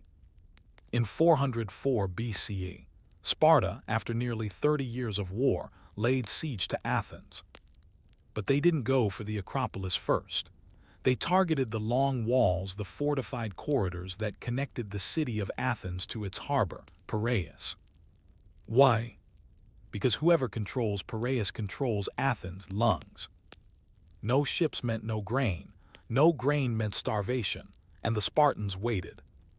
Inside the city, people died by hundreds, not from violence but from hunger. Piraeus, once the city's lifeline, became a silent dockyard, stripped of sailcloth, tar, rope, and life. The ropes held no ships. The mooring stones echoed with absence. The end of Athenian naval supremacy. After surrender, Athens was forced to dismantle most of its fleet, tear down its defensive walls, abandon its empire. The naval offices fell quiet. The triarchs were no longer appointed. The ship sheds, once symbols of power, were left to crumble. Harbor scribes found themselves idle. No ships to inspect. No tribute to count. No orders to issue. The clerks, those quiet guardians of order, now scratched inventories of emptiness onto fatting tablets. It wasn't just defeat, it was unraveling. Ropes as memory. Years passed. Piraeus never fully disappeared. It remained a port. Ships still came and went. Merchants still haggled. Fishermen still tied boats to stone posts at dawn. But the great system, the one that held a fleet, an empire, and a city together, was gone. The ropes were still there, but they no longer sang with tension. They no longer bore the weight of tribute, war, or empire. Now they held fishing boats. They held stories. And in their creek, the old men of the harbor could still hear what once was. Final reflections. Athenian power did not rest on grand speeches or God's favor. It rested on the rope that didn't break during a sudden squall, the scribe who logged a trireme, missing ore, the porter who hauled wine jars to the correct warehouse. These were the invisible knots of empire. And when they were forgotten, when the ropes frayed, when the bureaucrats were ignored, when the harbor was mismanaged, everything else followed. Great civilizations aren't undone by battles. They are undone by unmoored routines. And so the story ends not with a ship sailing out, but with one that never returns. The bollard is empty. The rope lies slack. And the city waits for a tide that will not come. Story 5. The Forgotten Bakers of Ancient Corinth. Before you think of heroes or philosophers, picture this. A man in a linen tunic, shoulders powdered with flour, face speckled with soot, eyes stinging from oven heat. He rises before dawn. He checks the fire. He tests the dough. He waits. He's not a general nor a poet. He's a baker. And in ancient Corinth, a city known for temples, trade, and treachery, the humble baker shaped daily life far more than any speech in the agora or decree from a governor's chair. This is his story, not told in epics or carved in stone, but baked, every morning, in ash-covered loaves pulled from clay ovens before the sun even rises. Corinth, crossroads of trade, culture, and hunger.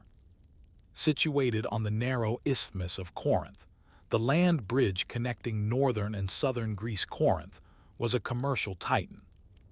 To its west, the Gulf of Corinth opened toward Italy. To its east, the Saronic Gulf pointed toward Athens and the Aegean. Goods flowed in constantly. Timber from Macedon, wool from Arcadia, pottery from Athens, exotic spices from further still.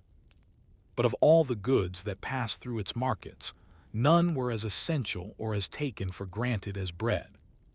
Not sculpture, not wine, not bronze. Bread, the loaf as lifeline. In ancient Greece, bread was not a side dish. It was the meal, especially for the working classes, craftsmen, slaves, merchants, and servants. Bread made up over half their daily calories, and not the pillowy soft rolls of modern bakeries.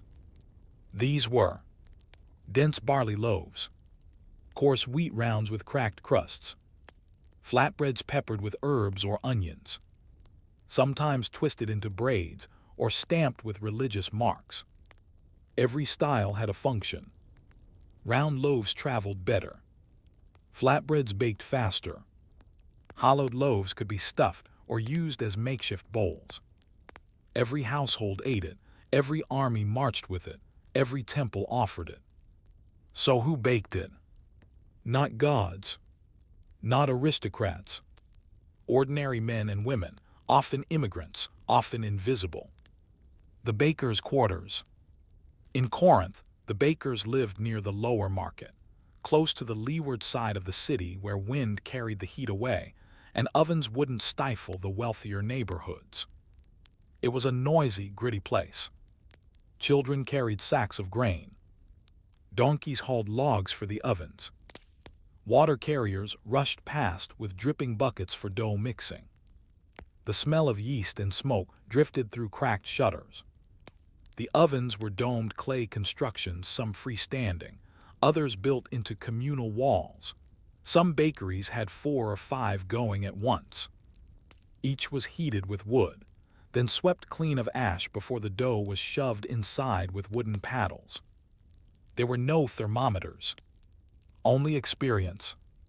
A good baker knew the oven's mood by how fast his hair singed when he leaned in. The business of bread. Baking wasn't a hobby, it was a business. Some bakeries were family-run, serving a neighborhood or housing block. Municipal contractors, supplying food to city workers or the army. Temple affiliates, preparing ritual loaves for offerings. Prices fluctuated with grain supply. A bad harvest in Thessaly or war along a trade route meant grain shortages and riots. So bakers kept close ties to grain merchants, often from Egypt or Sicily. Millers, who ground grain with animal-powered or water-driven stones. Inspectors, who enforced purity and weighed loaves. Corinth was a rich city, but even here, bread could become political.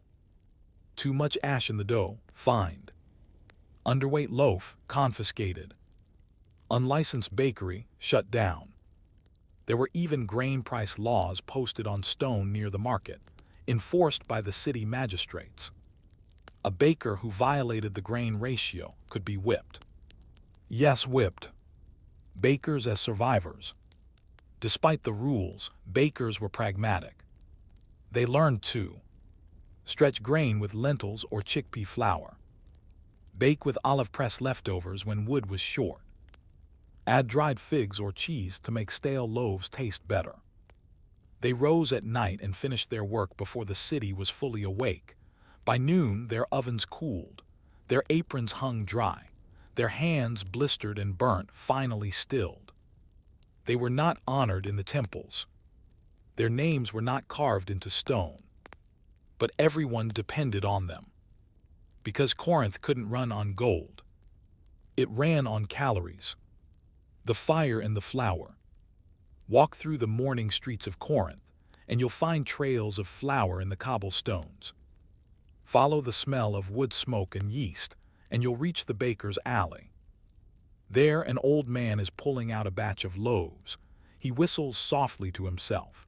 He winces as his fingers touch hot clay.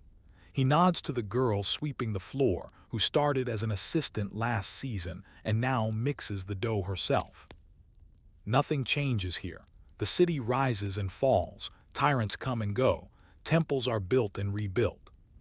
But the fire always needs tending, and the dough must always be turned. But if these bakers were so vital, why did no one write about them? Why do we find statues of warriors, but not of women hauling flour or boys fetching water for the dough? Why did history forget the very people who fed it? By now, the baker has risen with the smoke.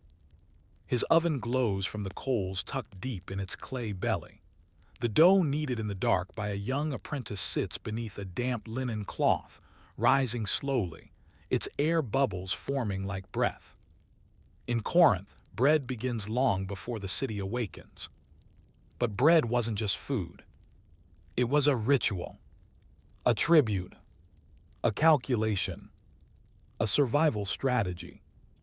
In this section, we leave the ash-covered ovens of the back alleys and step into the sacred, bureaucratic, and often precarious world that surrounded the baker's work. Because to understand why history forgot the bakers, we must first understand what they remembered and what they carried each day. The divinity of dough, bread in ritual life. In Corinth, as in much of the Greek world, bread was tied to the divine. You could offer loaves to Demeter, goddess of grain and harvest. Hestia, goddess of the hearth and household. Persephone, in seasonal rites and underworld festivals. Even Hermes, patron of merchants and transitions. In major sanctuaries, bakers were contracted or recruited to prepare honey cakes shaped like animals or symbols, libation breads broken during sacrifices, festival loaves sometimes dyed or adorned. On feast days, altars were crowded with offerings, not just oxen or wine, but precisely shaped breads, marked with stamps or folded with figs and sesame. And these breads couldn't just be good. They had to be ritually correct. Wrong flour, rejected. Misshapen loaf, dishonor. Too light, a sign of impiety. Some bakers kept molds with sacred stamps. Others had special stones for grinding temple-designated grain. A few, especially those attached to temples like the sanctuary of Demeter and Kore on Acrocorinth, worked only for the gods. They didn't bake for money. They baked for fate. Women and the hidden economy of bread.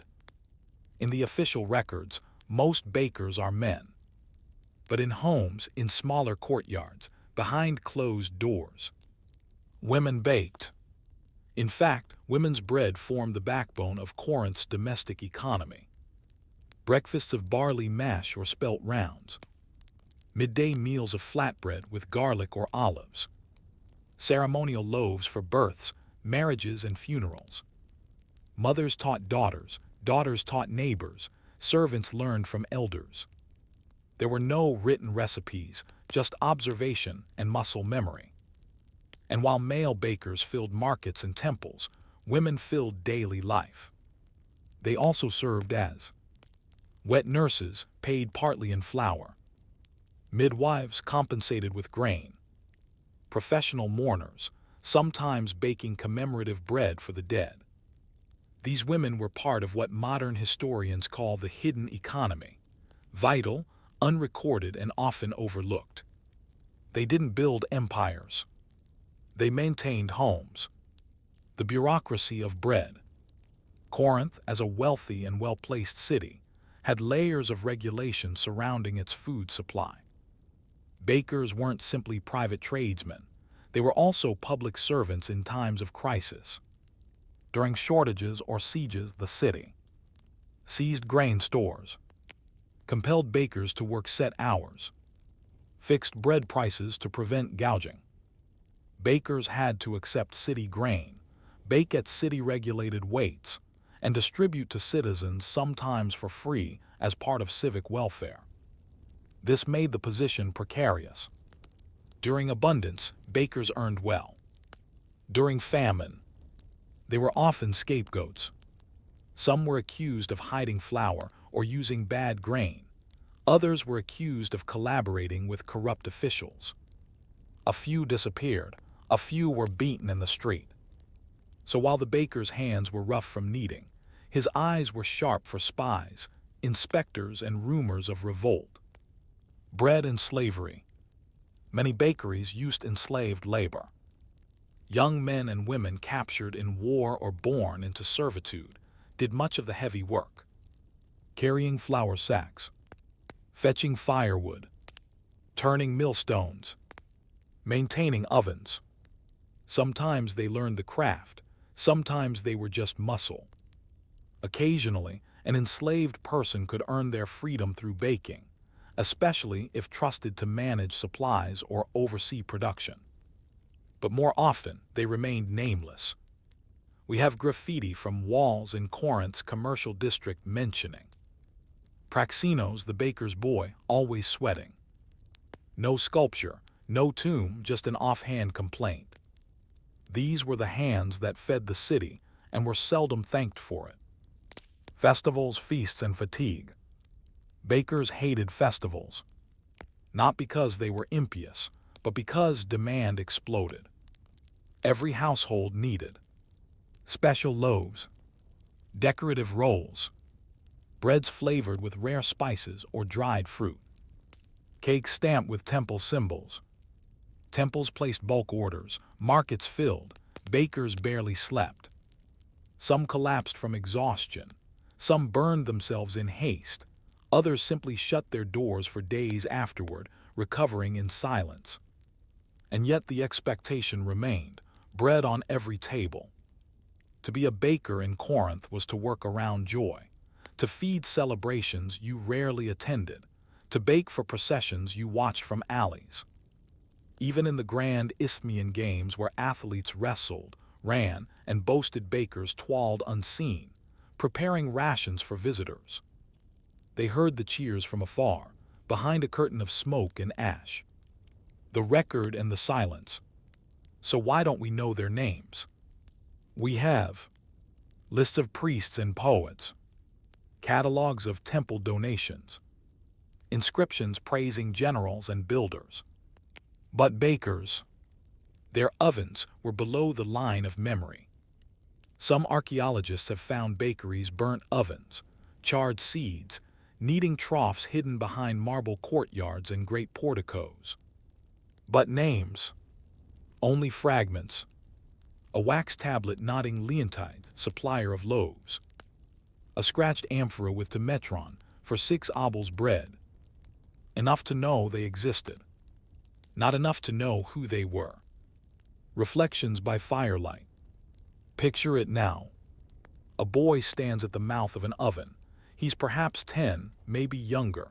He waits while his father shouts from the kneading bench. He doesn't know if he'll inherit the bakery or be drafted. He doesn't know if the city will stand in 20 years or burn in civil war.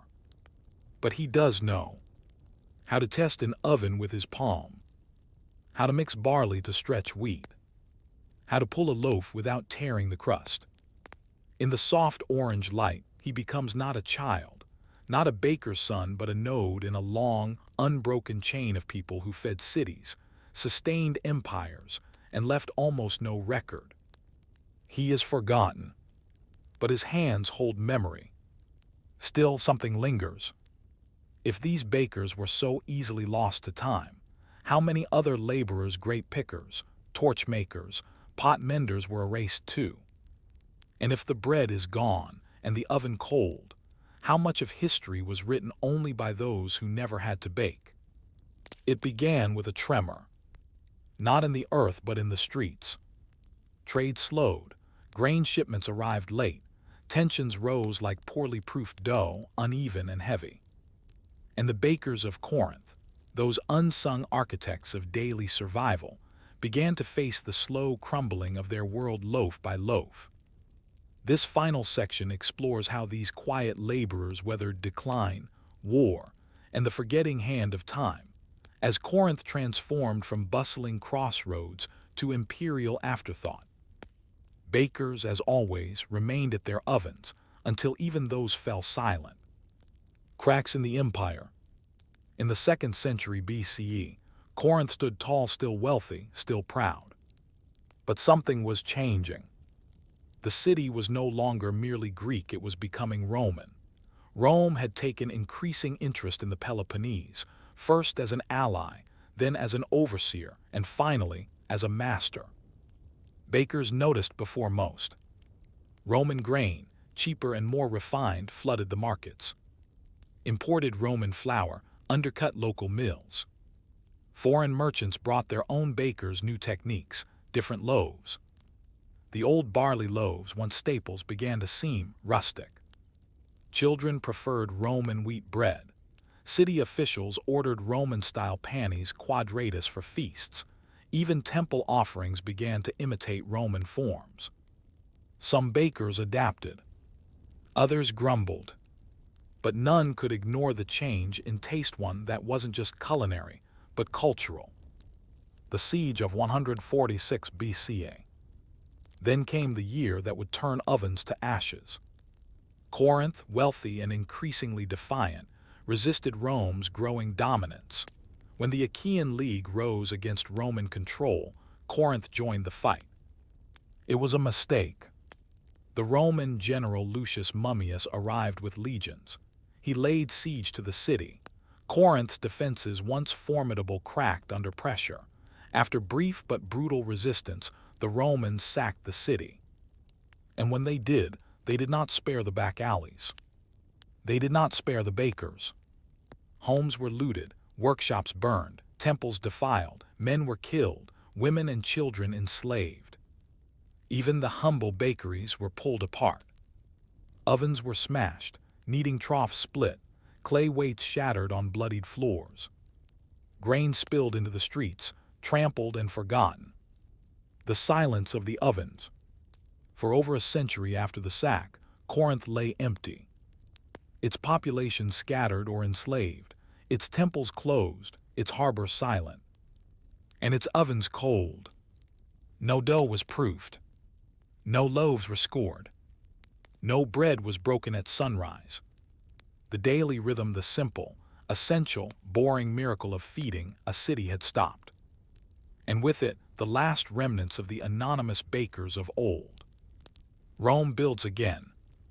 In 44 BCE, Julius Caesar, just before his assassination, ordered the refounding of Corinth as a Roman colony. New settlers arrived. New streets were laid. New forums built. New temples raised. And of course, new bakeries constructed. But they were Roman now. Ovens modeled on Pompeii's dome kiln design. Bakers who worked in collegia, guild-like organizations. Loaves stamped with Latin inscriptions, not Greek. The bread returned, but it was no longer the same.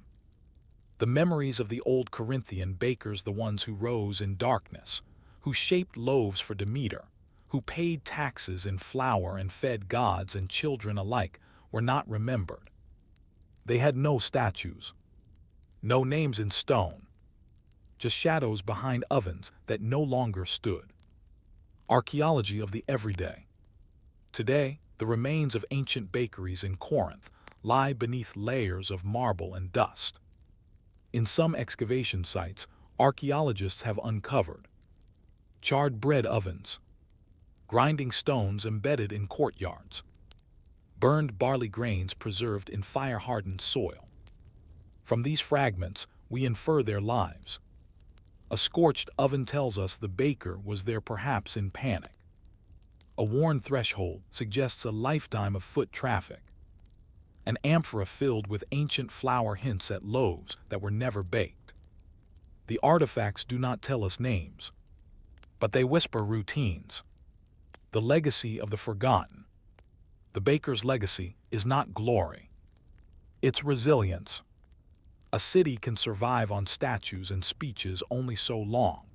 It is the unseen, the repetitive, the mundane, those things that are easy to overlook that form the skeleton of survival. In every city, every age, someone wakes before dawn. Someone lights a fire. Someone kneads dough in silence. Someone feeds others before feeding themselves. They do it without applause, without history books, without monuments, and yet they hold cities together. Corinth's columns may have fallen, its temples burned, its amphorae shattered. But the rhythm of the baker's work, passed hand to hand, loaf to loaf, survived even if the names did not. Final reflection. If you walk through the ruins of Corinth today, past the echoing pillars and sun-baked stones, look for the smallest things. The blackened clay oven tucked behind a crumbled wall. A grinding basin shaped by 1,000 circular motions. A shallow pit where ash once cooled from a midnight bake. There the forgotten bakers left their mark, not in triumph, but in necessity. And perhaps that is history's quietest truth. What we most rely on, we most quickly forget. And those who kept us fed were often too busy to write their own stories. Story 6, Measuring Shadow, the Obsession with Sundial. It starts with a shadow. Long and lazy in the morning, sharp and stubby at noon, stretching again by evening. Before mechanical clocks, before sand ran through glass, time in the ancient Greek world was watched, not counted. And in cities like Athens, Corinth, and Delos, sundials, simple instruments of stone, bronze, or wood, became not just tools of scheduling, but quiet emblems of knowledge, philosophy, and power. They were everywhere, and yet almost no one noticed them. This is a story not of brilliant inventions or dramatic discoveries, but of people who stood still, squinted upward, and tried to measure their lives by the angle of a shadow. Time before clocks. For most of human history, time was not divided into hours and minutes. It was felt. The warmth of early sun equals morning. The buzz of cicadas equals midday. The long blue of twilight equals evening. Farmers rose with light. Fishermen judged tides. Bakers knew the hour by the cooling of their ovens. Time was tied to activity, not abstraction. But as cities grew, and with them, markets with opening hours, temples with scheduled sacrifices, courts requiring timed sessions, a need emerged for something more precise. Not exact, just a consistent. And that's when the sundial rose not as a tool of science, but of convenience. The first Greek sundials. The earliest Greek sundials were probably adopted from the Babylonians or Egyptians, who used vertical gnomon sticks or columns casting shadows onto marked surfaces. The Greeks improved the concept, adding curved surfaces to track seasonal changes, carving hour lines into stone basins, orienting dials for different latitudes. By the 6th-5th century BCE, some Greek thinkers like Anaximander and Oenopides began experimenting with solar instruments. But it wasn't philosophers who installed most sundials. It was city planners, architects, and pragmatists. Public sundials began appearing in agoras to help merchants pace the day, temples to time offerings, gymnasia to schedule athletic training, theaters to plan performances. Even private homes of the wealthy began requesting miniature sundials, sometimes set into walls, sometimes mounted on pedestals in courtyards. These weren't luxury items. They were useful. And they were everywhere. How sundials worked and didn't. A sundial is deceptively simple. A gnomon, often a metal rod or triangular fin, is fixed at a known angle. It casts a shadow onto a marked surface flat, concave or hemispherical. The shadow moves as the sun crosses the sky, indicating hours. But sundials had limits. They worked only on sunny days. They had to be correctly aligned to the cardinal directions. They varied with seasonal sun paths, meaning noon in summer was not the same as noon in winter. Most only functioned accurately in one latitude. That didn't stop cities from installing them, but it did cause confusion. There are records of disputes.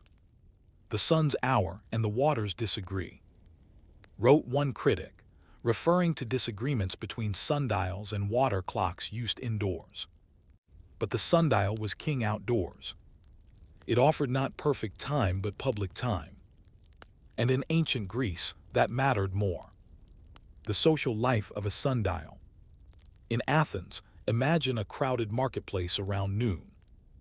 Merchants check the public sundial to know when to pack up.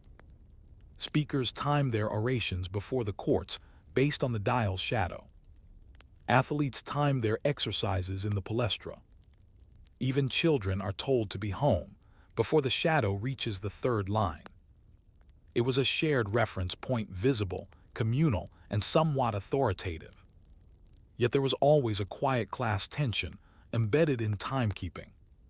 The wealthy had personal sundials and servants to track time. The poor had to walk to public dials or guess from sunlight. Some philosophers, especially the cynics, rejected sundials altogether. What need have I to know the hour, when hunger and weariness mark my day more precisely than shadows? Diogenes possibly, or someone quoting him. But even those who scorned time still lived within it. The sundial didn't demand obedience. It just stood there, measuring. Sundials as status symbols.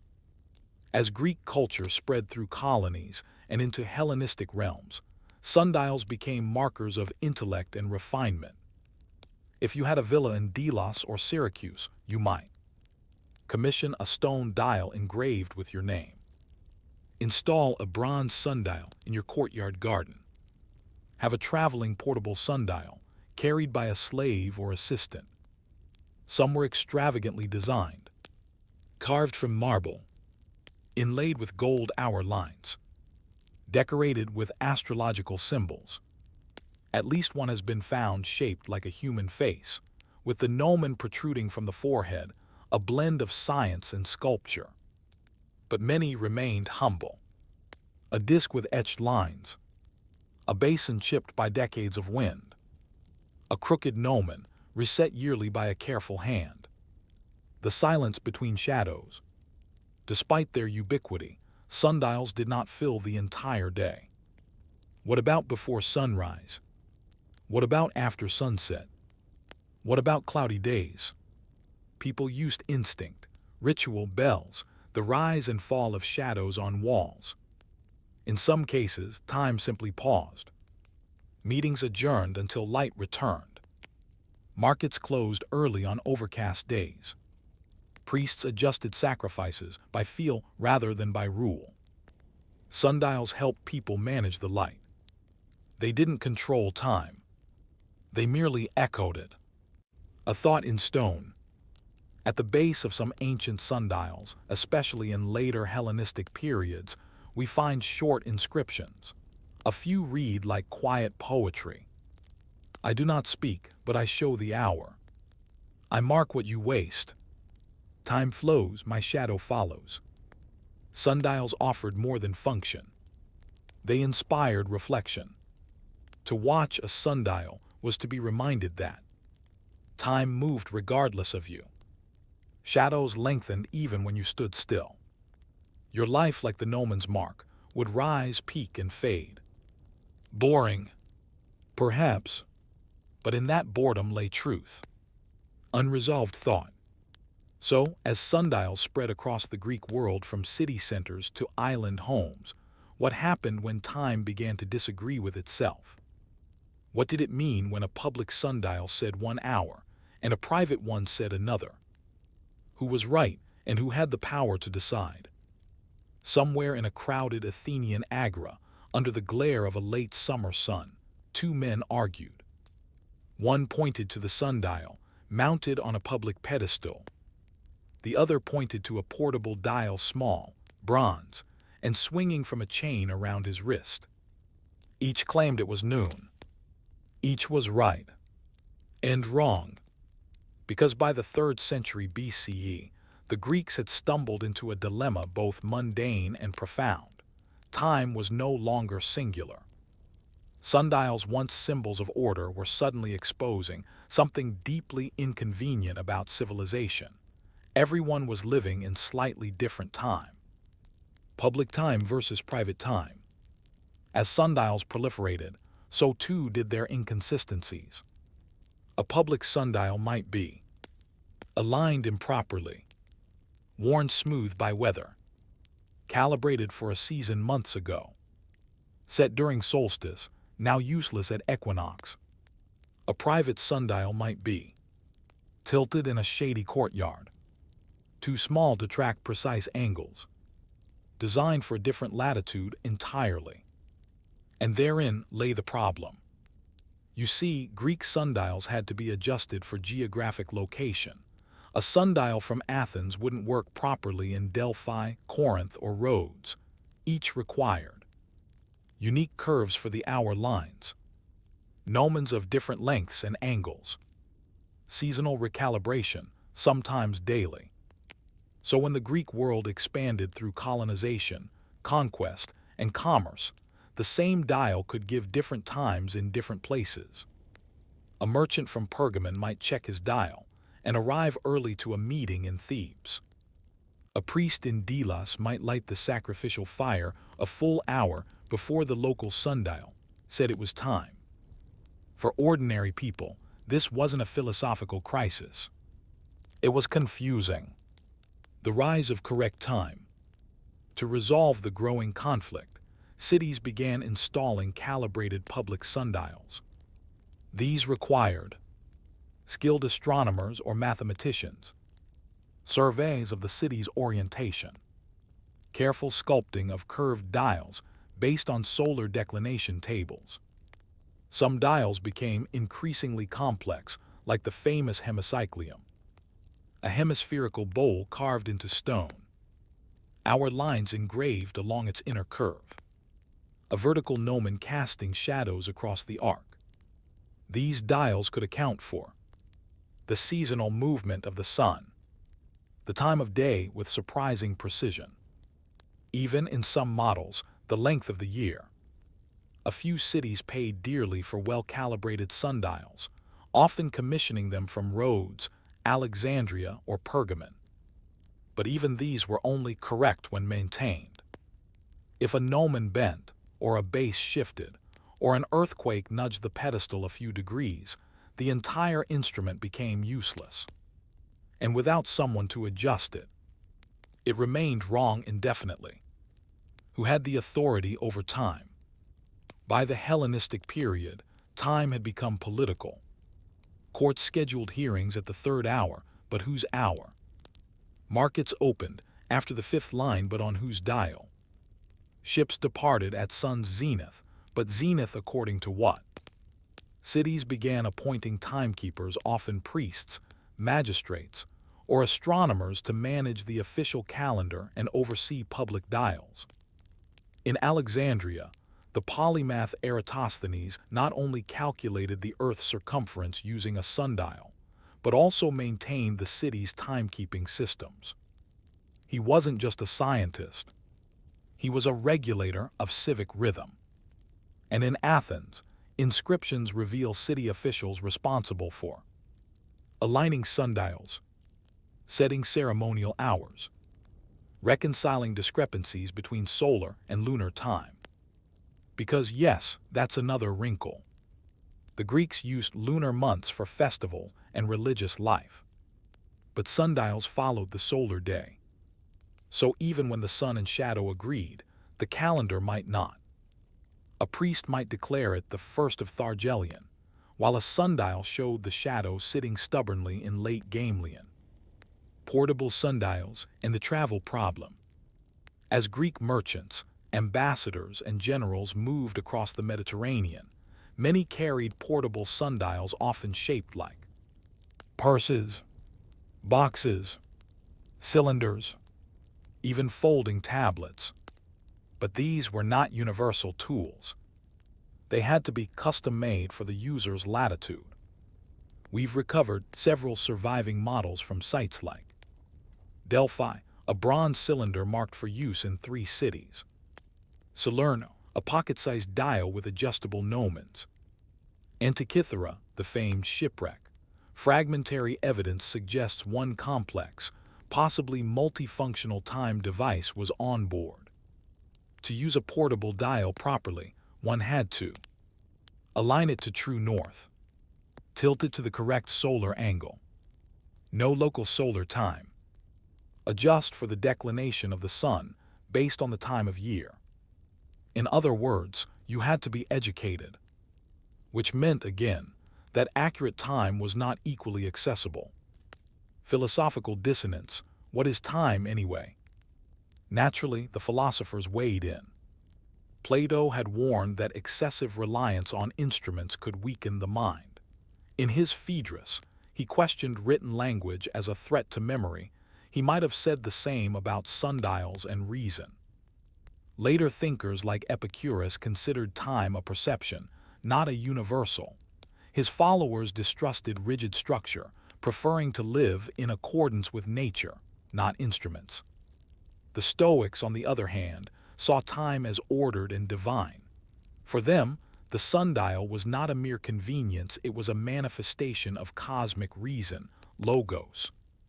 But for the average Athenian, time was when the magistrate said so, or when the market opened, or when the shadow finally crossed that third dam line. Sundials and social control. Here's something less romantic. Sundials began to enforce work schedules. Slaves in urban households were expected to rise with the first line. Workshops opened at the second hour and closed at the 8th. Public fountains ran on restricted hours controlled by timekeepers. In this way, sundials became tools of discipline. They allowed courts to limit trials, theaters to start shows on time, religious officials to enforce strict observances. They made time visible and therefore enforceable, but only for those who could see the sundials.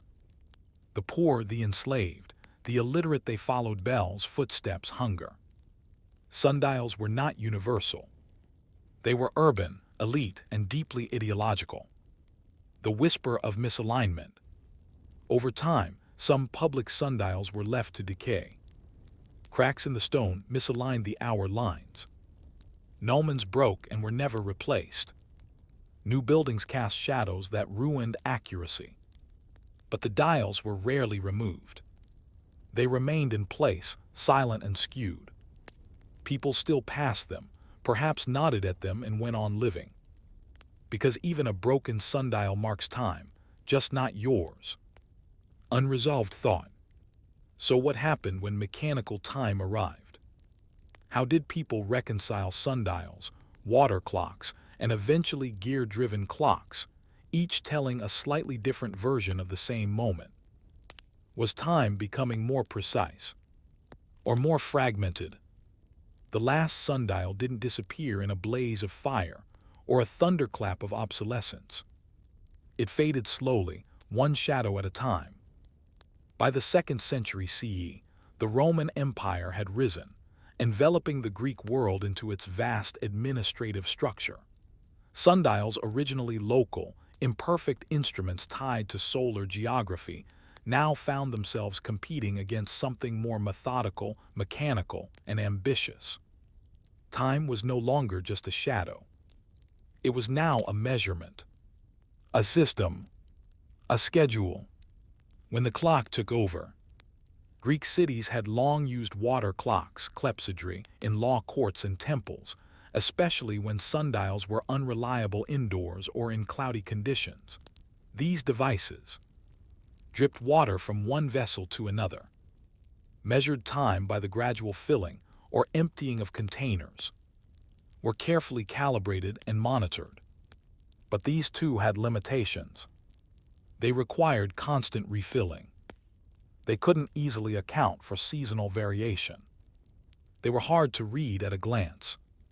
Then, in Hellenistic Alexandria and later in Roman territories, gear-based timekeeping emerged.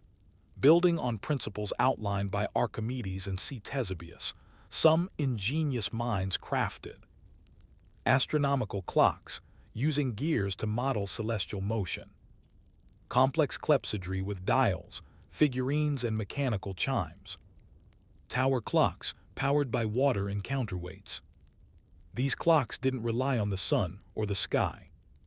They brought time indoors. And in doing so, they democratized consistency but also centralized control. Sundials in a mechanized world. By the 3rd century CE, sundials still dotted cityscapes from Delos to Delphi, from Athens to Alexandria. Many were ceremonial by then, relics of earlier pride. But their practical authority was waning. Public administrators trusted the more regular ticking of calibrated water clocks. Wealthy estates installed mechanical timers to mark feast days and work hours. Religious observances began to shift from when the shadow crosses to when the bell tolls. Still, sundials remained. As decorations in gardens. As status markers on villas. As inscriptions in tombstones, linking life and death to the steady march of shadow. In Rome, the Horologium of Augustus, a massive sundial aligned with an Egyptian obelisk, projected imperial time across the empire. But even it required frequent corrections. The sun, stubborn as ever, didn't care for human systems. The metaphor lives on. Though the sundial lost its civic importance, its symbolic power endured. Philosophers, poets, and later Christian theologians found in it a quiet metaphor. "I count only the sunny hours," reads a common Latin inscription on Roman dials. Time, as shown by the sundial, became a reminder of the brevity of life, the illusion of control, the natural rhythms that outlast empires. Some sundials were engraved with skulls and hourglasses, others with vine, birds, or celestial constellations. All whispered the same truth. You move even when you think you are still. The shadow lengthens, whether you watch it or not. Sundials in decline. After the fall of the Western Roman Empire in the 5th century CE, many Greek and Roman sundials fell into disuse or ruin. Some were toppled during invasions. Others were broken apart for building materials. A few were buried by time itself, swallowed by dirt and indifference. In Christian monastic communities, timekeeping returned in a new form. Prayer bells, canonical hours, mechanical monastery clocks. Yet even in these monasteries, sundials often hung near doorways not for scheduling, but for reflection. They had become quiet companions. Not clocks, but contemplations. Legacy in stone. Today, over 500 ancient Greek and Roman sundials have been recovered by archaeologists. Most are fragmentary, misaligned, unreadable without astronomical reconstruction. But a few still hold their geometry. At the British Museum, you can stand before a carved Greek dial from the 3rd century BCE. Its bowl is weathered, but its hour lines etched by careful hands remain visible. In the Agora of Athens, a half-shattered pedestal once supported a gnomon. The shadow it once cast would have told merchants when to haggle and magistrates when to speak. In Delphi, the remains of a multifaceted sundial lie among the ruins, a sunlit echo of philosophical time. And in the Antikythera shipwreck, near fragments of the world's first analog computer, lies the broken shell of a portable dial, evidence that time was something travelers carried with them, even when the sea swallowed everything else. What sundials taught us. Though they're forgotten by most history books, sundials helped humankind learn to divide the day into parts, to coordinate lives in shared rhythm, to build systems from observation, not authority. They were not precise. They were not fair. But they were honest. They responded only to the sun, not to kings. They changed only with the sky, not with decree. And that may be why they linger in our imagination still. Final reflection. Stand in the midday sun. Watch your shadow fall across the ground. You may not know the hour, but you'll feel something ancient stir. The sundial did not conquer time. It merely joined its dance. And perhaps, in this age of blinking screens and beeping clocks, the quiet slowness of a shadow inching across stone reminds us of a truth we've long tried to forget. Time was never ours to keep.